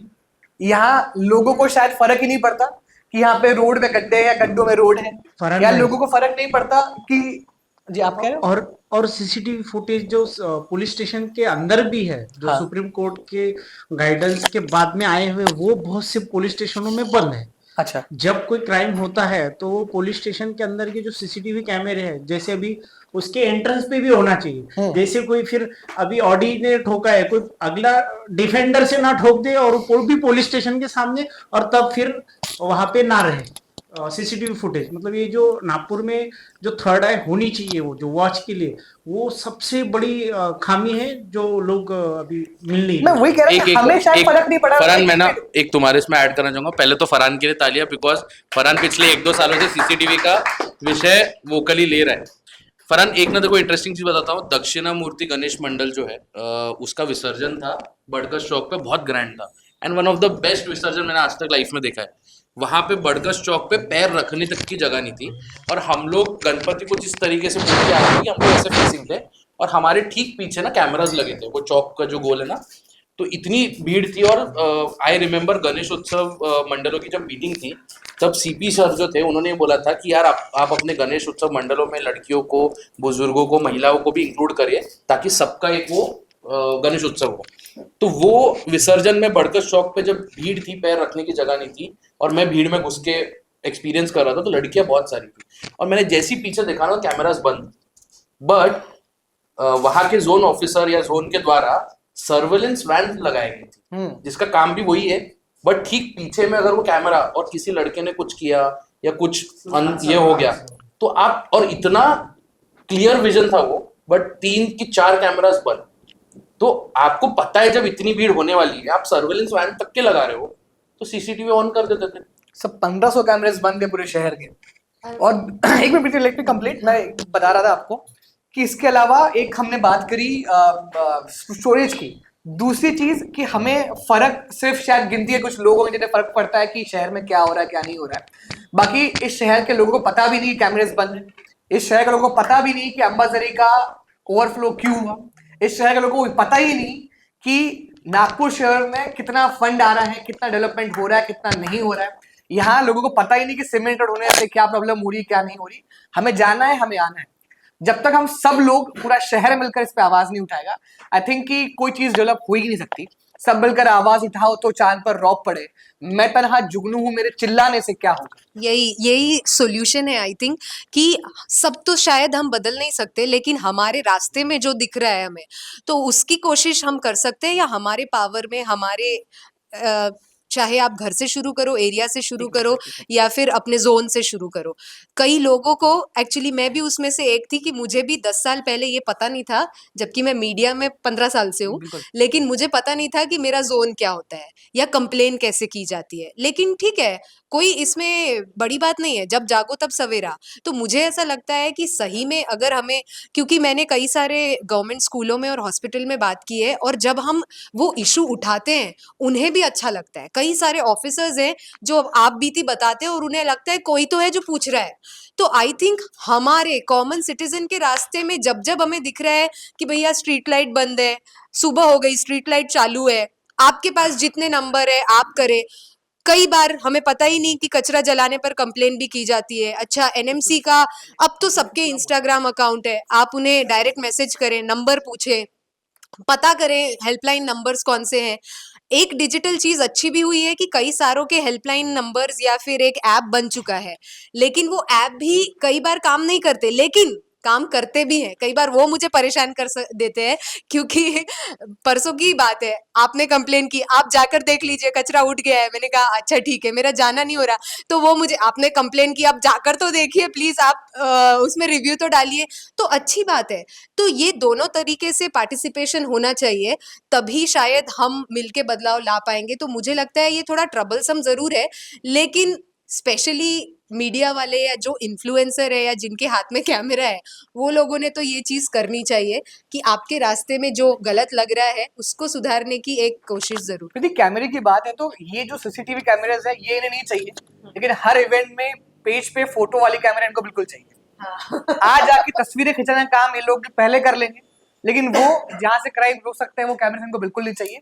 Sir ने लाड़की बहन की बात करी, मैं बताना चाहता हूँ कि लाड़की बहन योजना का नागपुर शहर में इतना ग्रैंड इवेंट हुआ, टू प्रमोट दैट योजना तकरीबन 1.5 करोड़ के आसपास को इवेंट हुआ। मैं सोचता हूँ कि किसी का मैथ्स अच्छा होता मुझे बता देना कि अगर 1.5 करोड़ अगर हम 5,000 में डिवाइड करते तो कितनी और महिलाओं को पैसा मिल जाता। जो लोग ये कंप्लेंट्स कर रहे थे कि हमारे पैसे हम तक नहीं आए, इसके लिए कोई दूसरी स्कीम के पैसे अटके भी हैं जिनको नहीं क्योंकि मिले। क्या है ना, पीआर बहुत इंपॉर्टेंट है आज की तारीख में, लेकिन पर काम ये दिख रहा है ना, PR is very important. PR. अभी आप कोई भी सिग्नल पे जाओ, वहां पे सीएम साहब का वो जर्मन लैंग्वेज वाला चालू है ना, आप वो क्यूआर स्कैन करो और उसमें देखो कि फॉर्म भरने के बाद वो क्या होता है। उसमें सिर्फ वो टीचरों के लिए सिर्फ वहां पे एक गूगल फॉर्म दिया हुआ है कि जो इंटरेस्टेड टीचर है वो करे। जितने बैनर लगे हुए हैं ना, उतना खर्चा पूरे नागपुर सिटी के अंदर में हर सिग्नल पे कम से कम 5 या 10 बैनर लगे हुए हैं और हर जाते हुए रास्ते पे लगे हुए हैं। तो वो लोग अभी जर्मन लैंग्वेज सिखाना चाहते हैं या बस वो एडवर्टाइज हो रही है, उसमें मुझे वो वेबसाइट पे जाने के बाद कुछ मिल नहीं रहा है। आप लोग वो ओपन कीजिए और उसमें सिर्फ एक फॉर्म आता है, बस वो फॉर्म भरिए। वो फॉर्म भी सिर्फ जो टीचर है पढ़ाने वाला बस उसके लिए, लेकिन वो किसको मुफ्त में पढ़ाने वाले हैं ये अभी तक उसका डिक्लेयर नहीं, लेकिन एडवर्टाइज फुल चल रही है कि हम जर्मन फ्री में पढ़ा रहे हैं। एक लास्ट शेर मैं अपना खत्म करता हूँ, सो सॉरी गाइस। ये शेर इन सब से मेरे जहन में बात करते करते आया कि लश्कर भी तुम्हारा है, सरदार भी तुम्हारा है। लश्कर भी तुम्हारा है, सरदार भी तुम्हारा है, तुम झूठ को सच लिख दो, अखबार भी तुम्हारा है। लश्कर भी तुम्हारा है, सरदार भी तुम्हारा है, तुम झूठ को सच लिख दो, ये अखबार भी तुम्हारा है। अब हम फरियादी जाए तो जाए कहा, अब हम फरियादी जाए तो जाए कहा, ये कानून भी तुम्हारा है, ये दरबार भी तुम्हारा है। अभी जैसे प्रीति ने बोला कि ये रिस्पॉन्सिबिलिटी सिर्फ हम लोगों की नहीं है जो आवाज़ उठा रहे हैं, जो बाहर जा रहे हैं। आई थिंक नागपुर के सारे सिटीजन्स को समझने की ज़रूरत है, राइट। बट नागपुर के सिटीजन्स मैंने देखा है बहुत ईजिली इन्फ्लुएंस्ड सिटीजन्स हैं। मतलब आप अगर देखेंगे तो देर आर डेडिकेटेड इंडिविजुअल्स। आप हम सबके इसमें देखिए कमेंट बॉक्स में, यश के कमेंट बॉक्स में देखिए, पीपल्स वॉइस में, मेरे इसमें देखिए, there are dedicated individuals, particular people जो आके मतलब हम कुछ भी मुद्दा उठाने की कोशिश कर रहे हैं, बताने की कोशिश कर रहे हैं, तो उसके अगेंस्ट में ज़रूर एक बढ़िया सा लंबा सा कमेंट छोड़ के जाएंगे जिसको जो नागपुर की जनता को लगता है कि नहीं भाई ये तो सही बोल रहा है, बिकॉज कुछ तारतम्य नहीं है ना उस बात में, वो बस बात है, राइट, इजीली अंडरस्टैंडेबल है ना। हम लोग मैं इतना पढ़ के आ रही हूँ, है ना, इतनी टेक्निकलिटीज सब पता करके आ रही हूँ जो इंजीनियर्स को पता रहती है। यहाँ पे सब लोग इतना स्टडी करके आ रहे हैं, हमारी बात नहीं सुनेंगे वो, क्योंकि हम तो इतनी शायद नहीं है पर्सनैलिटीज, जिन्हें समझ में आता है। जो लोग कमेंट कर रहे हैं हमारे कमेंट बॉक्स में, दे अंडरस्टैंड इट वेल। तो मैं नागपुर की जनता को ये बोलना चाहती हूँ कि आप लोग खुद से स्टडी कीजिए, है ना, आप लोग खुद से मुद्दे जानिए। ये सब आपको अवेलेबल मिलेगा, इंस्टाग्राम पे मिलेगा, गूगल पे मिलेगा। आप लोग खुद से पता तो कीजिए कि बात क्या है। आप लोग भी जाके आरटीआई डाल सकते हैं बाय द वे, अगर आपको आपके प्रॉब्लम के बारे में जानना है कि आपके लोकेलिटी में कोई प्रॉब्लम हो रही है, आपकी बस्ती में कोई इशू हो रहा है। आप एनएमसी में माय नागपुर ऐप है एनएमसी का, आप उस पर कंप्लेन कर सकते हैं। एनएमसी का नंबर है, एनएमसी की वेबसाइट है, वहाँ पे कंप्लेन कर सकते हैं। आप वहाँ पे जाके उनसे बात कर सकते हैं। Please don't rely on these people जो कॉमेंट बॉक्स में आके इधर उधर की बातें कर देते हैं छोटी मोटी। मुझे ऐसा लगा कि ये चीज़ कहनी चाहिए कि हमें अगर कुछ लग रहा है तो जैसे हमारे पास जितने रिसोर्सेज है उसका इस्तेमाल करें।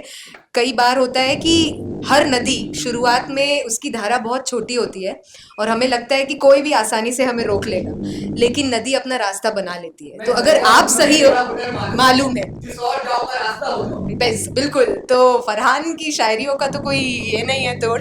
तो मुझे भी यही लगता है कि कई बार हम सेल्फ डाउट में रहते हैं कि नहीं यार, अगर हमने इस सिस्टम के लिए कुछ बोला या फिर मे बी गवर्नमेंट या मे बी एडमिनिस्ट्रेशन, लेकिन आपको अगर सही लगता है तो एटलीस्ट बोलिए। तो मुझे ऐसा लगता है शायद 4 लोग डिसएग्री करेंगे, एक अग्री करेगा, लेकिन प्रवाह तो बनेगा, तो वो अपना रास्ता ढूंढ लेगा। मुझे ऐसा लगता है। तो कमेंट करने वाले भी फ्री है, फ्रीडम ऑफ स्पीच है, बोलने दो। लेकिन हाँ, स्टडी करना आज की तारीख में हमारे लिए बहुत ज़्यादा ज़रूरी है, क्योंकि क्या नैरेटिव सच्चा है क्या झूठा है ये कई बार जज करना बहुत ज़्यादा मुश्किल है।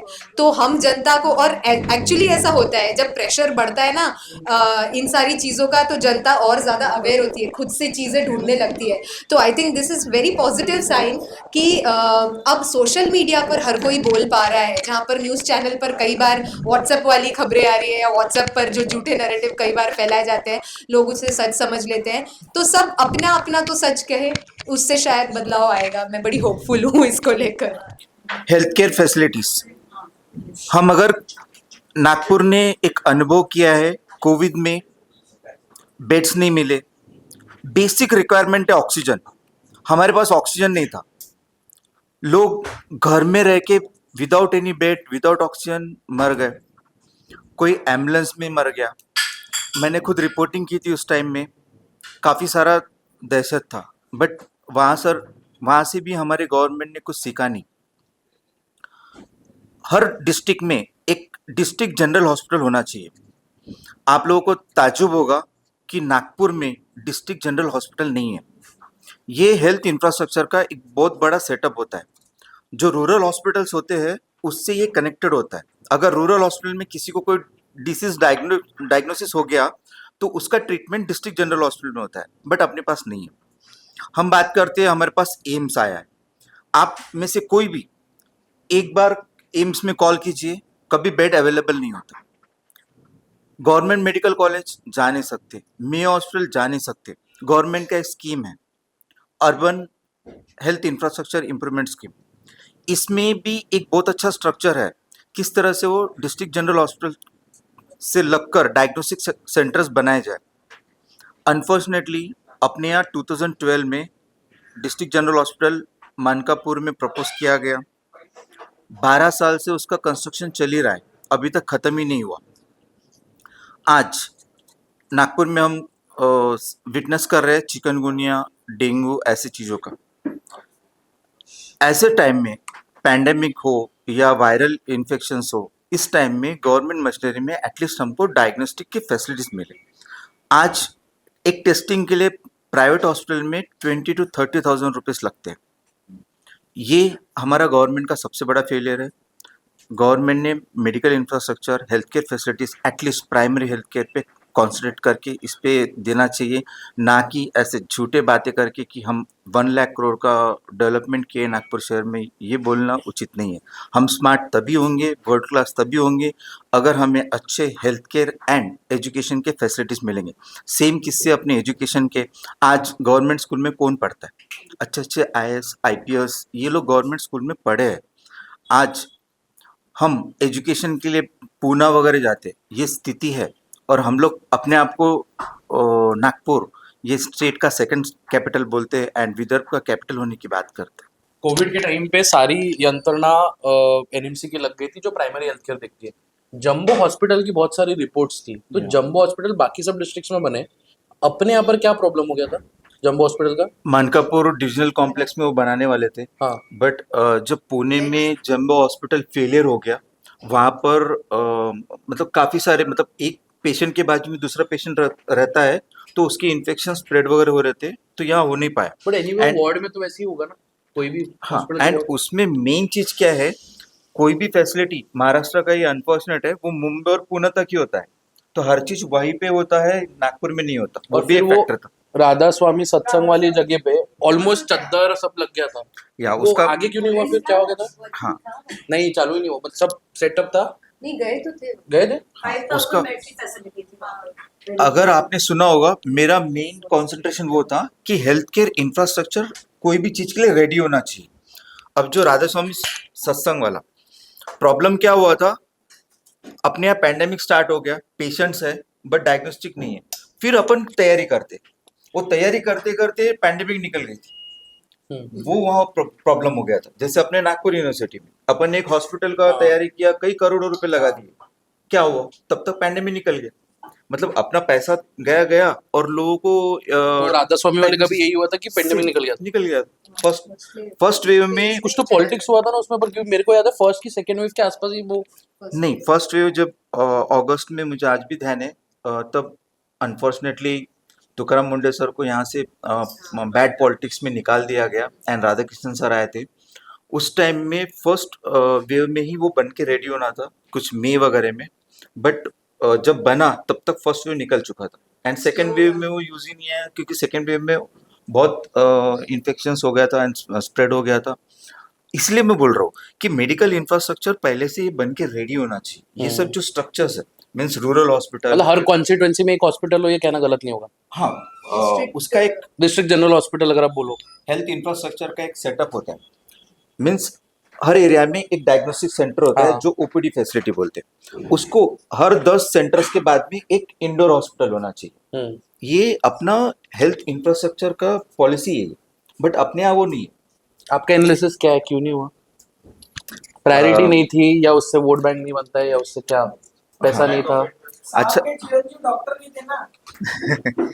या ये लोग सिर्फ एम्स और आईजीएमसी और जीएमसी के ऊपर ही बेस करने की कोशिश करें? मतलब 500 करोड़ आईजीएमसी जीएमसी को आ गया, तो ये क्यों नहीं हुआ? हाँ, अपने यहाँ प्रॉब्लम क्या है? अपने यहाँ प्रॉब्लम है कुछ पॉलिटिशियंस का, वो अपने ड्रीम्स को फुलफिल करने में लगे रहते, ना कि लोगों को जो चाहिए उसमें काम करना। लोकसभा इलेक्शंस थे, लोकसभा इलेक्शंस में मैं 3-4 महीने बहुत ही रिगरसली घूमा एंड कोड ऑफ कंडक्ट में काफ़ी सारे लोगों से बात की। इवन जब 2 कंटेस्टेंट लोगों से मिलते थे, वो लोग ये नहीं बोलते थे कि वर्ल्ड क्लास सिटी बनो, ये बनो। सिंपल से इशू बोलते थे, हमारे यहाँ कचरा वाला डेली नहीं आ रहा, हमारे यहाँ सीवेज चौक होता है, हमारे यहाँ बारिश की पानी का प्रॉब्लम है, हमारे यहाँ एक फवारा मशीन दे दो फॉगिंग के लिए। ये फैसिलिटीज की बात, ये बेसिक एम्यूनिटीज नहीं है। तो एक पॉलिटिशियन ने या गवर्नमेंट ने, इनका काम क्या है, पहले ये जाने लोगों से कि प्रॉब्लम्स क्या है एंड फिर वो डेवलपमेंट प्रोजेक्ट्स लाए। अभी हाल ही में देखा होगा, अनु मैम को अच्छी तरह मालूम है, अनु मैम ये जो आपने बोला ना, ये स्टेटमेंट, वैसे हम कोई भी उभरता हुआ नेता देखे तो हमेशा वो ये बोलता है मैंने जनता के पास गया, उनसे बात की, उनकी समस्या समझा, वहीं से उसकी पॉलिटिक्स की शुरुआत होती है। तो और नागपुर ऊपर में, जाने के बाद फिर वो भूल जाता है। नागपुर में उभरता हुआ नेता कौन है? उन्होंने समस्या समझी है एक, ना, मैं तो समझता हूँ कि समाधान नहीं समझा। हाँ, अभी काफी बार शशांक तुम बोलते हो, मुझे अच्छा लगता है। अब हम बोलते हैं हम डेमोक्रेसी में रहते हैं।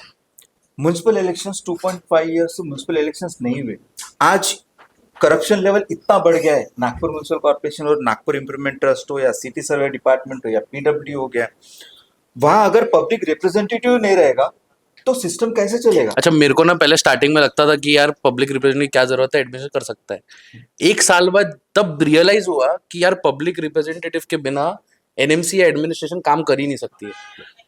ऑफिसर बैठ के रास्ता तो सैंक्शन कर देगा, बनवा देगा, कुछ इशू को सॉल्व कर देगा, पर जब वो आपकी एक्टिवा 5 साल पुरानी वो रास्ते से चढ़ेगी और जो रास्ते के बीच में गैप रहती है, वो चीज वो रिप्रेजेंटेटिव ही समझ सकता है। क्यों? उसका कारण मैं बताता हूँ। क्योंकि ऑफिसर को पॉसिबल नहीं है एक वार्ड में जाके 1000 लोगों से डेली मिलना। पब्लिक रिप्रेजेंटेटिव क्या करता है, उसकी एक रोल है, वो हर दिन उसके ऑफिस में कई लोग आते हैं और वहाँ के प्रॉब्लम्स बताते हैं। तो वो क्या करता है, फिर सबके प्रॉब्लम सुनकर एक बेसिक नीड जान लेता है एंड फिर वो आता है एनएमसी। सर लेकिन ऐसे हमारे ब्लॉक हेड्स भी तो हैं, मतलब गवर्नमेंट ने ऐसे जो सब लोग हैं जोन वाइज जो डिसाइडेड है लीडर्स, तो उसमें ब्लॉक हेड्स भी होते हैं जो पर्टिकुलर जोन के एक पर्टिकुलर एरिया पे ध्यान देते हैं, तो वो उनके थ्रू क्यों नहीं काम हो पा रहा है? नहीं, हमारे यहाँ वो सिस्टम ही नहीं है। एक महाराष्ट्र म्युनिसिपल कॉर्पोरेशन एक्ट में एक प्रोविजन है, हर वार्ड में एक लोगों की कमेटी हो। ये वार्ड लेवल्स कमेटी कभी हुए ही नहीं। अगर ये वार्ड लेवल कमेटी होते, जो विजिलेंट सिटीजन्स है, जैसे अनु मैम है, शशांक है, या और कोई भी है, फॉर एग्जांपल में दर्शन सर है, जो सोशल मीडिया पे इतने एक्टिव है, वो वार्ड लेवल कमेटी में होते और वो ward level committee problems identify करता और फिर पॉलिटिशियंस हो या ऑफिसर्स हो, उनको काम बताएगा और वो काम सैंक्शन होगा। बट यहाँ सिस्टम ही नहीं है। एक आदमी आता है, अपना ड्रीम प्रोजेक्ट लेके आता है, अच्छा खासा फुटला तालाब है, वो फुटला तालाब का डिसिल्टिंग कभी हुआ नहीं। फुटला तालाब के कैचमेंट एरिया में पानी आता है तो कैचमेंट एरिया में फुटाला तालाब में पानी ना आते हुए इधर उधर बह जाता है एंड वहां पर एक कंक्रीट स्ट्रक्चर आ जाता है एंड फिर एक केरला तमिलनाडु की कंसेप्ट लाकर उसमें एक फाउंटेन लगा दिया जाता है। 170 करोड़ खर्चा होने के बाद आज भी फुटाला तालाब का कुछ नहीं हो पाया। ये हमारा प्रॉब्लम है। हम ई गवर्नेंस की बात करते हैं। नागपुर म्यूनिसिपल कॉर्पोरेशन को सेंट्रल गवर्नमेंट ने करोड़ों रुपए ई गवर्नेंस में सैंक्शन किया है। उसका कंसेप्ट क्या है? लोगों के प्रॉब्लम जाने। कोई भी हो, माई नागपुर ऐप में अगर वो कंप्लेंट डालता है तो सिस्टमैटिकली एक आदमी को महानगर पालिका या पब्लिक रिप्रेजेंटेटिव पर जाने की जरूरत ही नहीं है। सर एक और बहुत इंटरेस्टिंग चीज़ इसमें है, मैंने अभी काफ़ी नोटिस कर लिया है कि लोग कंप्लेन करते हैं और एनएमसी अगर वो इशू रिजॉल्व कर देता है तो उसका एक रिसिप्ट आता है आपके पास कि ये फोटो ले लो, ये आपका रिजॉल्व है। बट अभी ऐसा देखा जा रहा है कि वो फोटो भी उस रेजोल्यूशन का फोटो नहीं है, और अगर कंप्लेन 21st को की है तो वो रिजॉल्व 17th को हो गया है। 17th की डेट जा रही है सोल्यूशन की, तो ये व्हाट इज चुनौती माई ना एनएमसी के एप्स की मैं अप्रिशिएट करूंगा। अगर एक डिपार्टमेंट समझो हमने वाटर हाउस डिपार्टमेंट में कंप्लेंट किया और वो आता है सॉलिड वेस्ट मैनेजमेंट डिपार्टमेंट में, अगर एक डिपार्टमेंट या एक जूनियर इंजीनियर से डिप्टी इंजीनियर अगर वो कंप्लेंट मूव हो गया तो डिस्पोज ऑफ मीन्स अगर प्रॉब्लम रिजॉल्व हो गया तो डिस्पोज ऑफ बोलना चाहिए। यहाँ एक टेबल से दूसरा टेबल अगर कंप्लेंट आता है तो डिस्पोज ऑफ कर देते हैं। यही सेम प्रॉब्लम है स्टेट गवर्नमेंट के रेड्रेसल सिस्टम का एंड सेंट्रल गवर्नमेंट दादा इसमें एक चीज पूछनी है, since Nagpur has multiple agencies है ना, बहुत सारी एनआईटी, एनएमसी, एनएमआरडीए, तो ये लोग एक इसकी कमिटी क्यों नहीं बनाते कि यार जैसे शंकर नगर रोड की बात करें तो ऐसा रोड आ रहा है तो ये क्या एनआईटी का ऐसा है, तो पीडब्ल्यूडी का ऐसा है, तो एनएमसी का है। तो अगर पीडब्ल्यूडी ने सोचा कि चलो मैं अपना सीमेंट रोड बनाता हूँ तो एनएमसी एनआईटी को बुला के बैठो, भाई मैं रोड बना रहा हूँ, तेरे को बनाना है तू भी बना ले, तेरे को स्ट्रीट लाइट लगाना है, डीपी लगाना है तू भी लगा ले, ये चीज क्यों नहीं होती है? हाँ, इसका बेसिक क्या है? अच्छा मतलब जब इश्यूज बहुत ज्यादा बढ़ जाते हैं तो नेता आके जनता दरबार कर रहा है, पर जब ये बेस लेवल पे काम चल रहा है तब ये क्यों नहीं होता है फिर?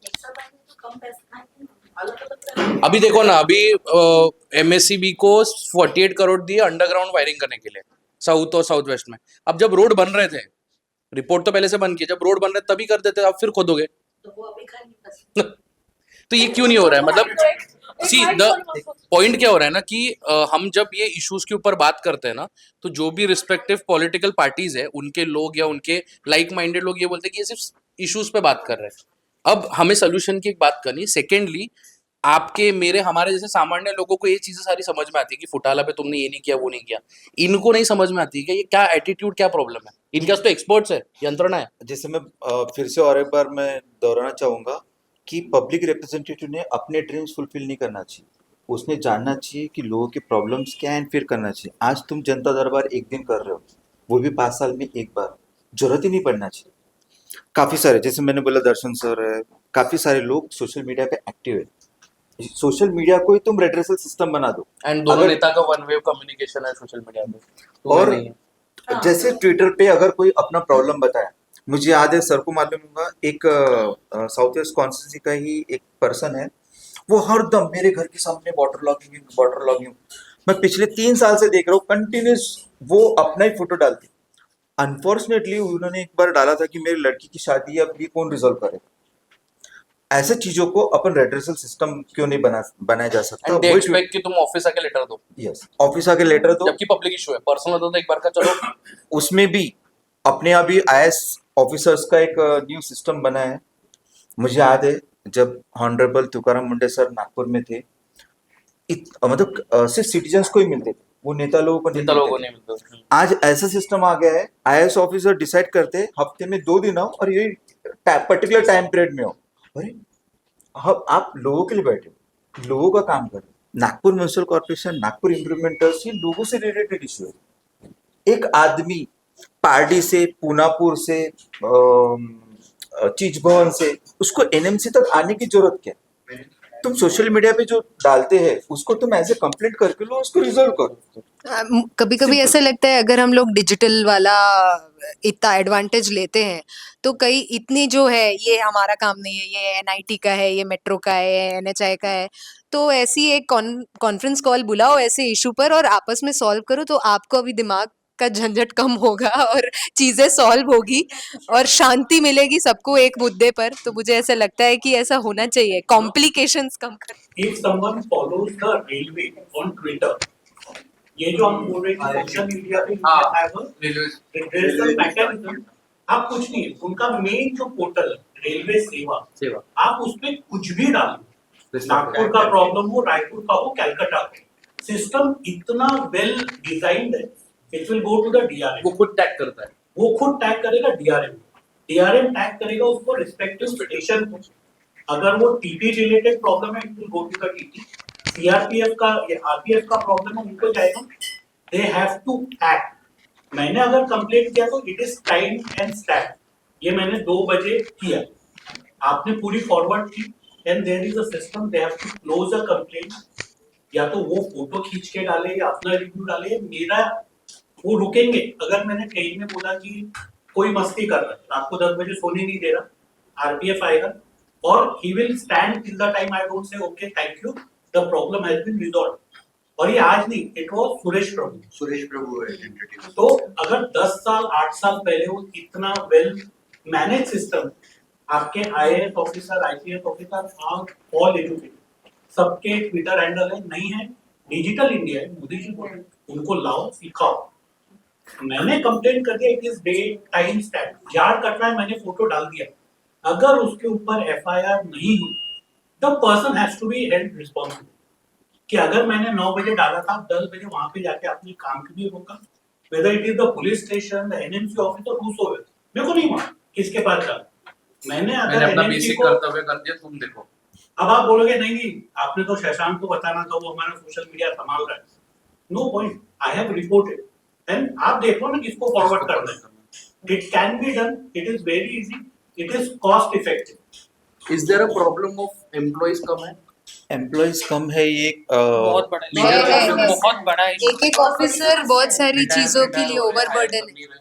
हायर करने रहे एंड एम्प्लॉय तो रेलवे ने भी नहीं किया, जितने रेलवे के एम्प्लॉइज थे, लार्जेस्ट एम्प्लॉयमेंट वाली सर जितने थे उन्होंने उसमें मैनेज किया, एक रिपोर्ट आई, एक कंप्लेंट आई, उसको फॉरवर्ड ही करना था।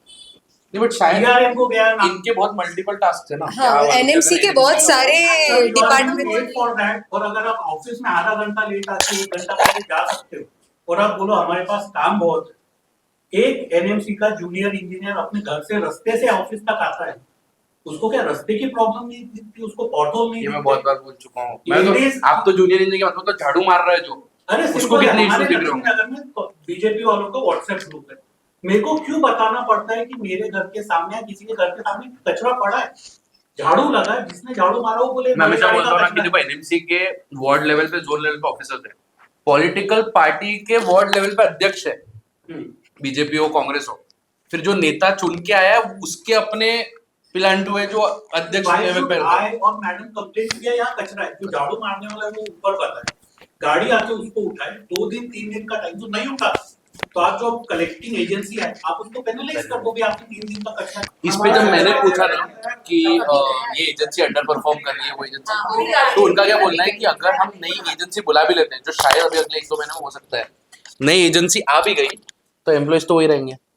It is just like you know पुरानी वाइन इन न्यू बॉटल। अच्छा, फंड्स का कुछ प्रॉब्लम है क्या?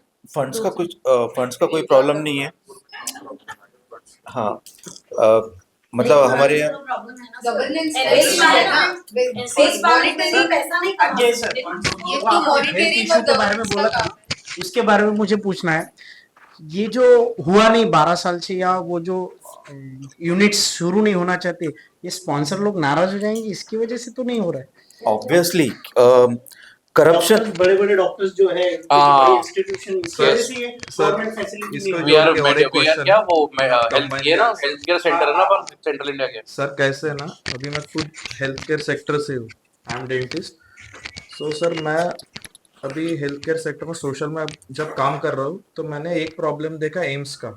एम्स को इन्होंने बना दिया सिटी से दूर।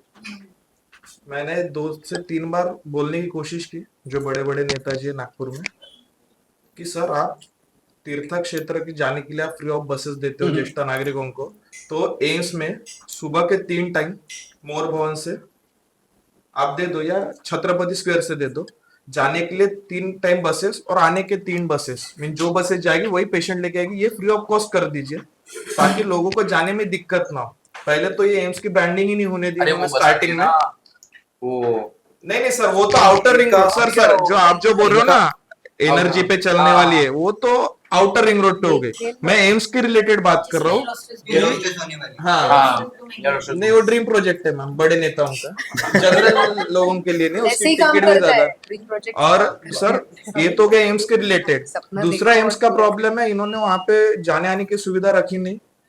कितने बसेस जाते हैं सर, मैंने कोशिश की वहां पे जानने की, तो वो बोल रहे थे सर जा रही है, लेकिन मुझे तो कभी दिखी नहीं वहां पे। वो खापरी तक चली जाएगी, वहां से ऑटो वगैरह करके आपको जाना पड़ता है।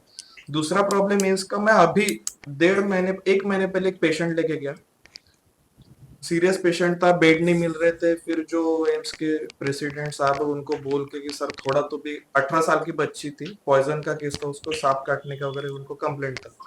तो उनको धंतोली के जो हॉस्पिटल्स थे बड़े बड़े, उन्होंने तो पूरा लूट कर छोड़ दिया और बोल दिया था ये लेवल तक कि पेशेंट के आप किडनी डोनेट कर दो, हार्ट डोनेट कर दो, 2% चांसेस है वो नहीं बचेगी। वो लड़की को एम्स में लेके गया, नो डाउट सर ट्रीटमेंट बहुत अच्छा है। वहां पे मैं जब अंदर लेके गया सर पेशेंट को, बेड तो मिला जैसे तैसे, उस लड़की का नसीब। अंदर जब लेके गया सर, तो वहां पे जो आईसीयू था, पेडियाट्रिक आईसीयू, वहां पे कैपेसिटी सर 40 बेड्स की थी, 42 बेड्स की, लगे सिर्फ 4 है सर।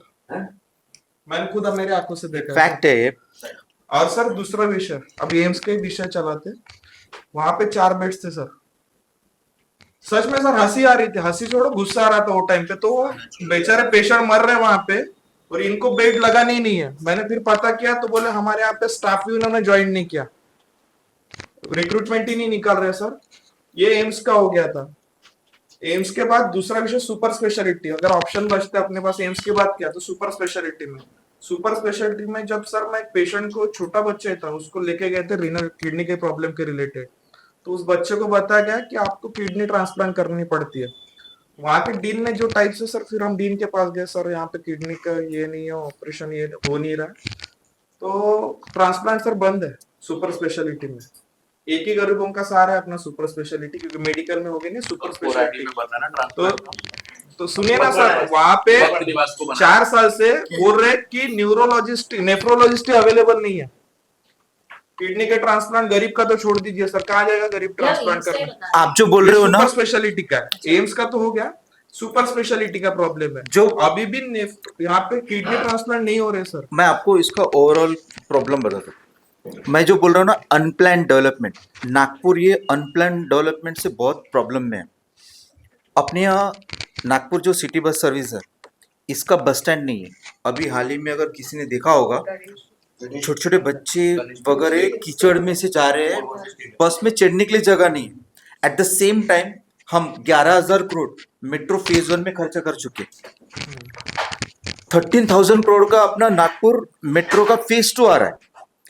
सिटी में एक सिटी बसेस रखने के लिए स्टैंड नहीं है, एंड हम लोग 23 to 24,000 करोड़ अपन मेट्रो पे खर्चा करने जा रहे हैं। ये प्रॉब्लम जो आपने बोला है, फीडर सर्विस, हर हॉस्पिटल में फीडर सर्विस, बसेस नहीं, एम्बुलेंस देना चाहिए। आज अगर रास्ते पे अपन देखते हैं कोई भी एक्सीडेंट हो, अगर टाइमली उसको हॉस्पिटल में ले जाए तो बच जाएगा। हाँ यस, जो आपने बोला, क्योंकि आप डेंटिस्ट हो, आप जानते हो, बट अनफॉर्चुनेटली आजू बाजू वाला कोई अगर रुका, 2 व्हीलर वाला, तो वो उठाएगा और उसको अपने कार में, ऑटो में भर के ले आएगा। ये नौबत ही क्यों?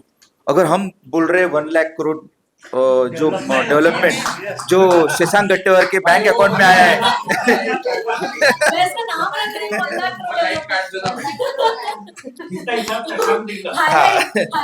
और सर दूसरा विषय ये भी, बहुत अच्छे से कंक्लूड करूंगा इसको। हम बात कर रहे हैं 1 लाख करोड़ डेवलपमेंट का जो शशांक गट्टेवार के अकाउंट में आया हुआ है। हम बेसिक एम्बुलेंस नहीं है अपने पास। कोविड में भी देखे हमने, मतलब मेरे पास ऐसे फोटोग्राफ्स है, एक लेडी को अपना लड़का कंधे पे डाल के लेके गया, ये स्थिति थी। मेरे हमारे एक ऑफिस के एम्प्लॉय को, मतलब लोग बोलते थे कि कोविड में ऐसा मत करो, हमने हमारे कारों में 4-4 पॉजिटिव पेशेंट, हम पॉजिटिव नहीं थे, 4-4 पेशेंट्स को हम लेके गए। ये अपना हेल्थ इंफ्रास्ट्रक्चर। जैसे गवर्नमेंट हॉस्पिटल तो कंसिडरेबल है कि सर्विस मिलती ही नहीं। आप मेडिकल जाओ, मेयो जाओ, एम्स जाओ, एम्स में तो बेड ही अवेलेबल नहीं रहते। पर पार्ट ऑफ प्राइवेट हॉस्पिटल जहाँ महात्मा फुले जीवनदायी योजना अवेलेबल रहती है, या फिर पंडित दीनदयाल उपाध्याय आरोग्यदायी योजना अवेलेबल होती है। मेरा कहना ऐसा है कि जैसे सर मैं डायलिसिस के पेशेंट के ऊपर मैं बहुत मतलब 12.5 साल से मैं डायलिसिस पेशेंट के ऊपर कंटिन्यू ये कर रहा, और श्रवण हॉस्पिटल जो नॉन नागपुर का एक नॉन एस्टेब्लिश हॉस्पिटल है, और डॉक्टर खेतान मतलब कई अवार्डों से सम्मानित है। उनके यहाँ डायलिसिस जीवनदायिनी योजना जब चलती थी, तब उनके यहाँ जीवनदायिनी योजना के ऊपर मैंने सबसे पहले ऑब्जेक्शन उठाया था कि ये पेशेंट मर गया है फिर भी जीवनदायिनी का पैसा आ ही रहा है, और कई महीने तक वो जीवनदायिनी का पैसा आता था। और मेरे कारण श्रवण हॉस्पिटल में जीवनदायिनी योजना बंद हुई, और उसके कुछ दिन बाद उसने पंडित दीनदयाल उपाध्याय योजना किडनी वाला वो आधा पैसे दो और डायलिसिस करो योजना फिर से ला ली। तो जो ये करप्टेड हॉस्पिटल है इसके ऊपर गवर्नमेंट का कुछ वॉच रहना चाहिए, कंट्रोलिंग रहना चाहिए। इसमें कोई नियोजन, कोई प्रावधान गवर्नमेंट कर रही है या करना चाहती है, इसके ऊपर मैं पूछना चाहता हूँ आपको। नहीं, एक्चुअली कैसे है, अगर आप देखोगे नॉर्म्स ये बोलता है कि कोई भी हॉस्पिटल का एक फिक्स चार्जेस होना चाहिए, वो चार्जेस में ही वो हॉस्पिटल लेना चाहिए। कोविड में काफी अच्छे जजमेंट्स है। कोविड में चलो गवर्नमेंट ने तभी हर टेस्टिंग का बेड चार्जेस सब फिक्स कर दिया था। सर कोविड में तो मैं भवानी हॉस्पिटल का बात बताता हूँ कि मेरा पेशेंट था, मेरे पेशेंट को मैंने एडमिट करने का फॉर्मेलिटी किया, और रात को ही मुझे मेरे डॉक्टर ने बोला कि आप घर लेके जाओ, घर में ट्रीटमेंट दो, भवानी हॉस्पिटल में ट्रीटमेंट मत दो। फिर भी मुझे भवानी हॉस्पिटल से 2 दिन बाद फोन आता है कि आपके पेशेंट को 1 लाख रुपए की दवाई लगी है और कुछ 1,35,000 आपको जमा करना है। जबकि हम पॉलिटिकल विचारधारा से, हम सोशल एक्टिविस्ट हैं, हम कई जगह पे आंदोलन करने जाते हैं, फिर भी हमें फोन आता है कि 1,35,000 आपका बैलेंस है, आपको क्लियर करने आना है। तो सामान्य पब्लिक के ऊपर कितना प्रेशर आया होगा? इसलिए मैं बोल रहा हूँ मेडिकल इंफ्रास्ट्रक्चर अपने यहाँ स्कीम है हर चीज का, मीन्स डायग्नोसिस से लेकर इंडोर हॉस्पिटल तक, सर्जरीज, ये वो। अनफॉर्चुनेट पार्ट ये है, मैं आपको इसमें का सबसे बड़ा एक करप्ट प्रैक्टिस बताता हूँ। एक देवस्थान में, वो देवस्थान डेवलपमेंट के लिए 200 करोड़ रुपीस फंड सैंक्शन हुआ पिलग्रिमेज डेवलपमेंट फंड में से, और वहां पर एक 200 बेड का एक बिल्डिंग बनाया गया जिसमें, हाँ, भक्त निवास बनाया गया, जिसमें भक्त अगर आएंगे तो वहां रुकेंगे। बाद में समझा कि लोग रुकते ही नहीं है, बाद में समझा वो लोगों के लिए है ही नहीं, लोग रुकते ही नहीं, लोग दर्शन करके निकल जाते हैं अपने आप। एक पॉलिटिशियन अपने ड्रीम्स फुलफिल करने के लिए उसको अब किडनी ट्रांसप्लांटेशन सेंटर में चेंज कर, मीन्स उधर हम भगवान के यहाँ दर्शन के लिए जाएंगे कि वहाँ पेशेंट एडमिट करेंगे। एंड वो बना किस पैसों से? वो पिलग्रिमेज डेवलपमेंट के लिए बना। Unplanned development coupled with corruption, ये बहुत बड़ा रोल कॉल है। बेसिक एम्यूनिटीज पे कोई ध्यान नहीं देते। हमारे बीच में मेरे से सीनियर सचिन द्रवेकर सर है, मैं अप्रिशिएट करूंगा। कैटल मेनेस, अब बेसिक एक रूल है महाराष्ट्र म्युनिसिपल कॉर्पोरेशन एक्ट में, जो सचिन सर ने हाईलाइट किया था कि कैटल कोई भी हो शहर में रहना नहीं चाहिए, इसका एक कैटल शेड होना चाहिए, कैटल पाउंड होना चाहिए, इसके एक रूल्स है। आज हम देखते हैं, आज भी बेसिक छोटा सा चीज, तुम सीमलेस एक सिग्नल से दूसरा सिग्नल जा नहीं सकते हो, अचानक बीच में कैटल आ जाएगा। कई एक्सीडेंट हो चुके, कई लोग मर चुके, इस पे गवर्नमेंट कॉन्सेंट्रेट नहीं करता, इस पे कोई बात नहीं करेगा। कौन सा कार था? बुज्जी कार अगर आया तो शशांक वीडियो डाल देगा, बुज्जी कार आ रहा है, और उसमें लाइक्स हो जाएंगे।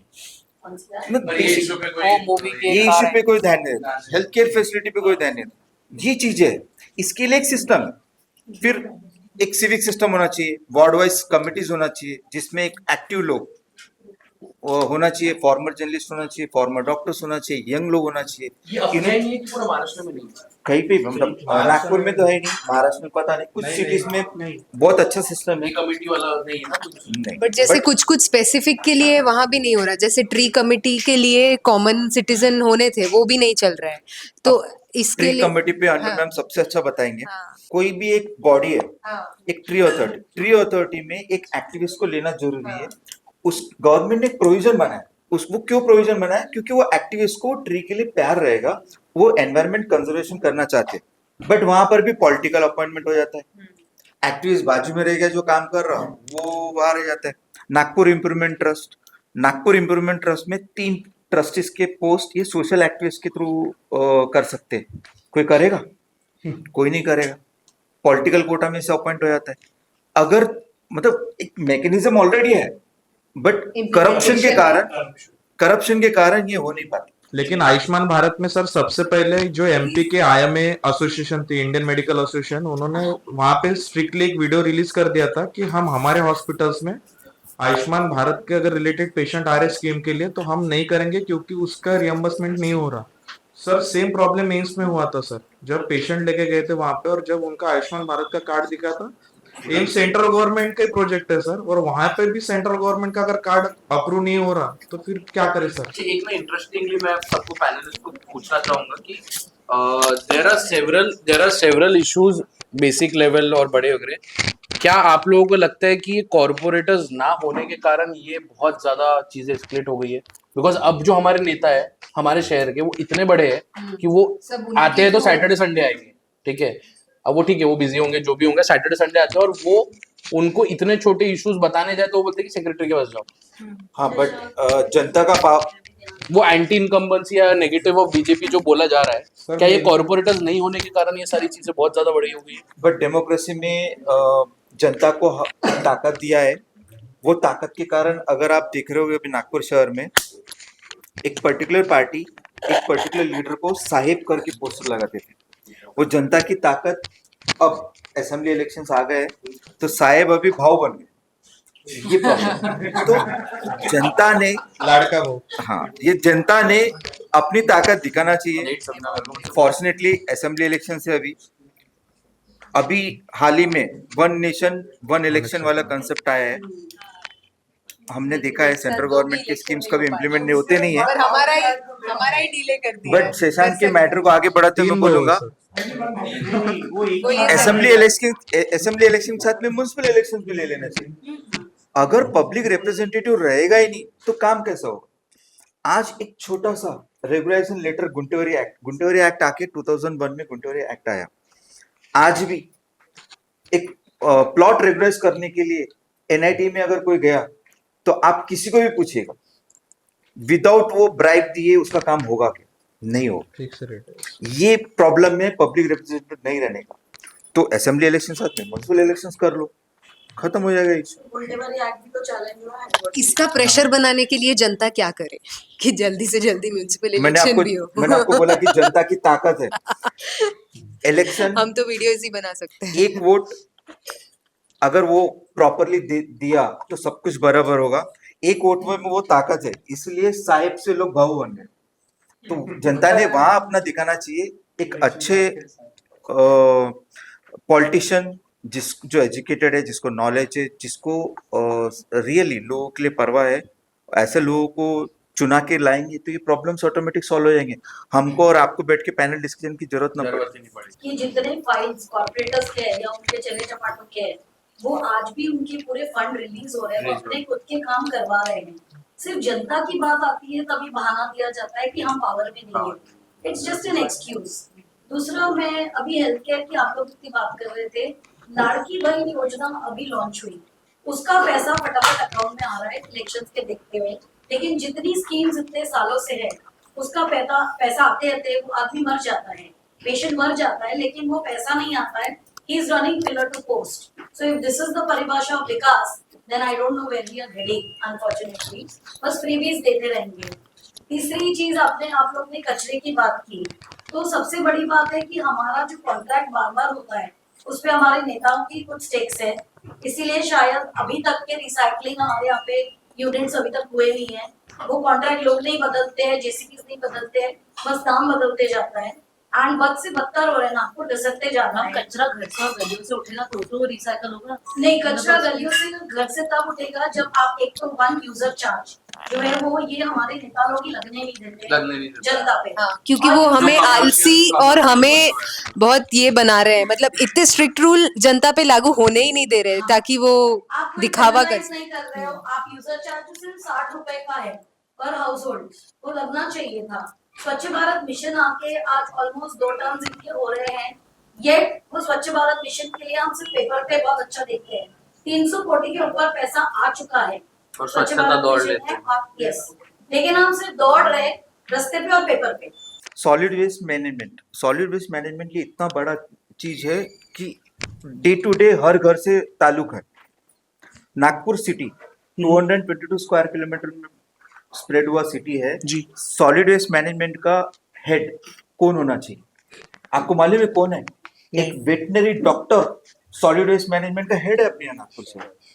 अब इससे तुम अंदाज लगा लो कि एक डॉग को वैक्सीनेशन करने वाला, जो डॉग को वैक्सीनेशन कभी जिंदगी में किया ही नहीं, वो अगर सॉलिड वेस्ट मैनेजमेंट अगर संभाले तो आपके और मेरे घर का कचरा कौन उठाएगा? प्रॉब्लम होने सर, तो हमारे यहाँ के कुत्ते भी तो बढ़ गए, तो 1.5 लाख की तो नागपुर और क्योंकि वो कचरा संभाल रहे हैं। इसमें I want to add one more thing. All of us have got pets. अपने यहाँ के पेट्स अगर गुजर गए, इनको बरियल या इनको सिमेट्री नहीं है। ऑन पेपर कितने साल से? 5 साल से ड्यू है। सेकंड, उनको अगर आपने बोला कि कहीं हमको वो अपना क्रिमेटोरियम में जलाने तो भी दो, उसका परमिशन नहीं देंगे हमको, नहीं है। We are ready to pay double the amount, they are not ready to. कि आप पेट्स का बोल रहे हो, अच्छा इशू है। आप पता नहीं आप लोगों में से कितने लोग अंबाझरी घाट गए हो। मैं तो हर हफ्ते एक न एक फ्यूनरल में जाता हूँ। अगर आप वहाँ घाट में जाओगे तो एक अपने यहाँ परंपरा है कि घाट पे जाने के बाद हाथ धोते हैं। वहाँ पानी नहीं है। वहाँ अगर कोई बुजुर्ग आ रहा है, फ्यूनरल में काफी सारे सीनियर सिटीजन आते हैं, बैठने को जगह नहीं है, लकड़ी गीला रहता है, जलता नहीं है। आदमी जब शोक में रहता है ना, उसको ऐसा एटमोस्फेयर दिखना चाहिए थोड़ा वो उसका शोक कम हो। वहां अगर एक आदमी जाएगा तो उसका शोक बढ़ता है, कम नहीं होता ये।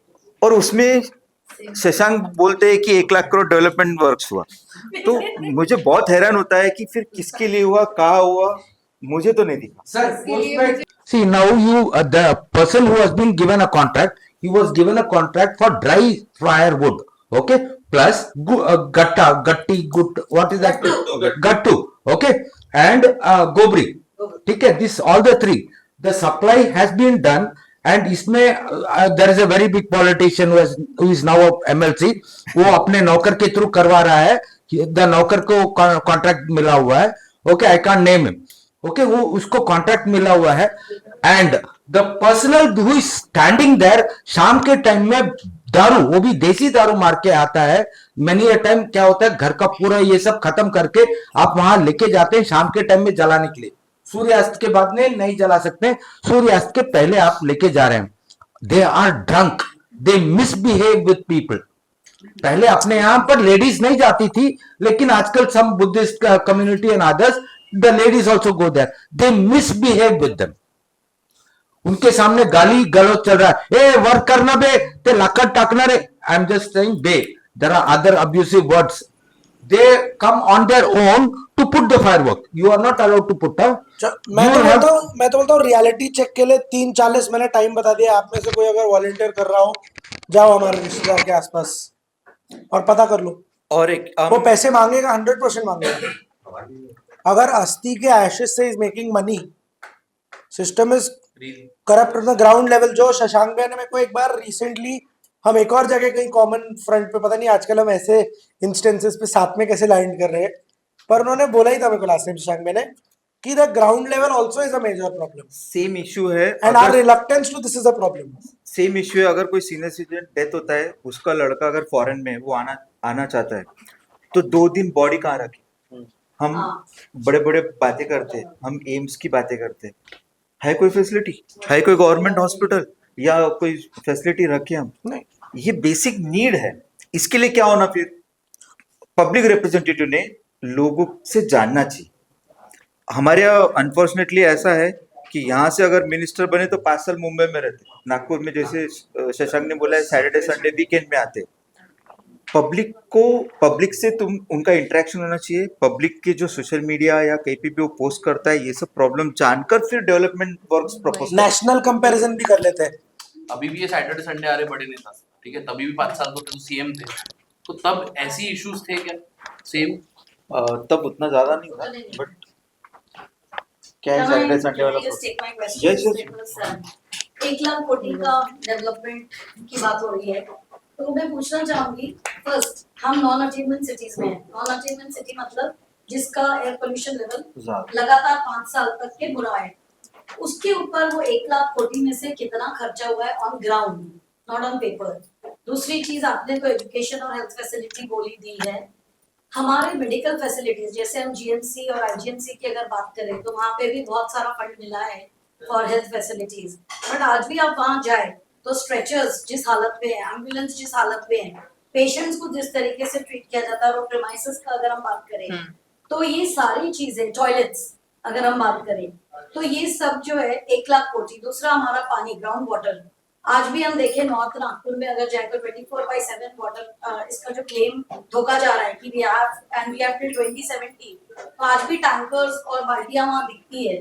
तो इस सब पे वो 1 लाख कोटी में से कितना खर्चा वाकई में लोगों के लिए हुआ है, क्योंकि ये लोगों की डेवलपमेंट है और लोग इसका खर्चा दे रहे हैं।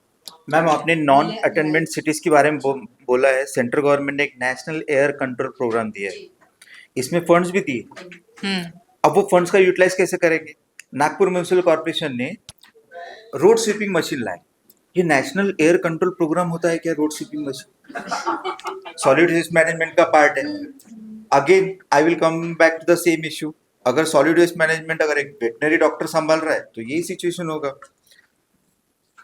पोल्यूशन कंट्रोल करने के लिए कितने अच्छे अच्छे स्कीम्स ला सकते, बट तुमको पब्लिक पार्टिसिपेशन करना पड़ेगा। जैसे आपके पास नॉलेज है या और किसी को नॉलेज है, हर चीज में पब्लिक पार्टिसिपेशन अगर रहेगा तो काम होगा। आज भी सबसे ज्यादा गार्बेज बर्निंग अपने सिविल लाइन्स के गवर्नमेंट एरिया में। और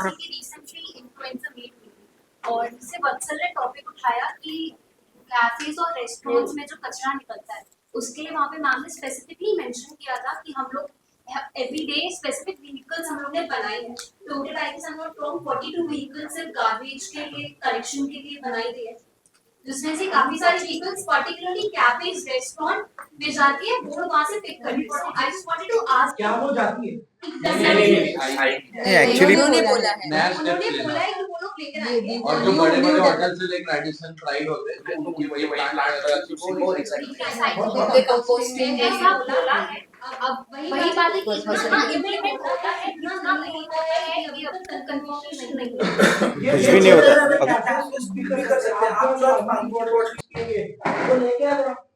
नहीं, द थिंग इज कि स्कीम आती है, बेचते हैं और वो बेच के हम स्टाफ की पार्टी करते हैं। नहीं वो बेचना ही चाहिए, पार्टी भी वो बेचना ही चाहिए, और जितना वेस्ट अपने लेवल पर आप सेग्रीगेट करके रिसाइकल में दे सकते हो वही दो। लेकिन रिसाइकल करके बट मुझे पर मुझे there is a big confusion. There are But- SWM rules में there is a proper system for every type of waste. आप प्लीज वो स्टडी करें अगर किसी को वाकई में वेस्ट पे इंटरेस्ट है। We have been waste management trainers since almost 10 years now. Everything except 30% of your waste. Easily recyclable. Yeah, बाकी सब recyclable है। You cannot put your waste on the road. आप सारी चीजें रखते हो, आप ये भी रख सकते हो। अभी इन्होंने जो बोला कि 3-4 बार गाड़ी नहीं आती है, let me tell you, मैंने बार-बार एक ही बात एनसी को बोली, there's a user charge. For commercials there's a different charge. For household there's a small charge, user fee. ये सारी चीजों का लगता है। अनफॉर्चुनेटली सबको फ्री सर्विस चाहिए। और आपने जो बोला 42 vehicles, so even now if they are planning for 42 vehicles, it is nothing compared to, क्योंकि एक बहुत बुरी चीज है कि 1200 से 1300 टन, अंजय सर को पता है ये चीज और शशांक को भी पता है, हम पिछले 10 साल से 1200-1300 टन पे ही अटके हुए हैं। हमारा पॉपुलेशन भी 29 लाख पे ऑफिशियली अटका हुआ है, जबकि आउटस्कर्ट्स भी अभी सिटी में इसमें सुझाव है, एज अ कैफे ओनर मैं ये सुझाव देता हूँ, ये रद्दी को हम भी बेचने जा रहे हैं, एनएमसी खरीदे। नहीं एनएमसी लेगी और वो एम्प्लॉय बेचेगा, चांस ऑफ एम्प्लॉय का मेंटेनेंस भी फ्री है ना एनएमसी के लिए। नहीं, but already there is a provision ना। अगर दूसरा दे आर नॉट, उन्होंने सही तरीके से अवेयर नहीं किया है लोगों को। Please go through the SWM rule, solid waste management rule, you will get all hospitality वालों का आपने जो विषय बोला सुपर हाइजीनिक जो कंपनी है, ये Nagpur municipal corporation appointed company है। ये कोई प्राइवेट नहीं है। थर्ड सुनिए ना, ये रेस्पॉन्सिबिलिटी नागपुर म्यूनिसिपल कॉर्पोरेशन की है कि हर मेडिकल वेस्ट प्रॉपरली वो हॉस्पिटल वो डिस्पेंसरी से कलेक्ट हो और उसका बाकायदा डिस्ट्रॉय करे। इसीलिए सुपर हाइजीनिक को वो कॉन्ट्रैक्ट दिया है। बट होता क्या है मैं आपको बताता हूँ। मोनोपोली नहीं, मोनोपोली हर चीज में करप्शन। अभी अपने यहाँ सिस्टम है, 5 जोन का एक गार्बेज ऑपरेटर है, दूसरे 5 जोन का एक गार्बेज ऑपरेटर। उसमें अगर आप देखोगे तो एक छोटा सा एम्प्लॉय से लेके हर कोई एक पॉलिटिकल पर्सन से रिलेटेड आदमी रहता है, तो वो काम कैसा होगा। आज हम बात करेंगे नागपुर का गार्बेज का, मतलब अन्न मैम की मैं पहली बार विजिट किया था कुछ 10-12 साल पहले। जो वेट गार्बेज है वो एक्चुअली कोई फ्लैट स्कीम या घर के बाहर जाना ही नहीं चाहिए, उसको यहाँ से हम ट्रांसपोर्ट कर रहे हैं भांडे और डंपिंग है, और उसके लिए हम 100 करोड़ रुपए पर ईयर दे रहे हैं, जबकि वो यूज करके वहीं पे कंपोस्ट करके कितना अच्छे से कर सकते। At the end corruption and unplanned development, ये है मेन फोकस। इग्नोरेंट 2.5 घंटे से हम लोग बात कर रहे हैं। Thank you so much guys.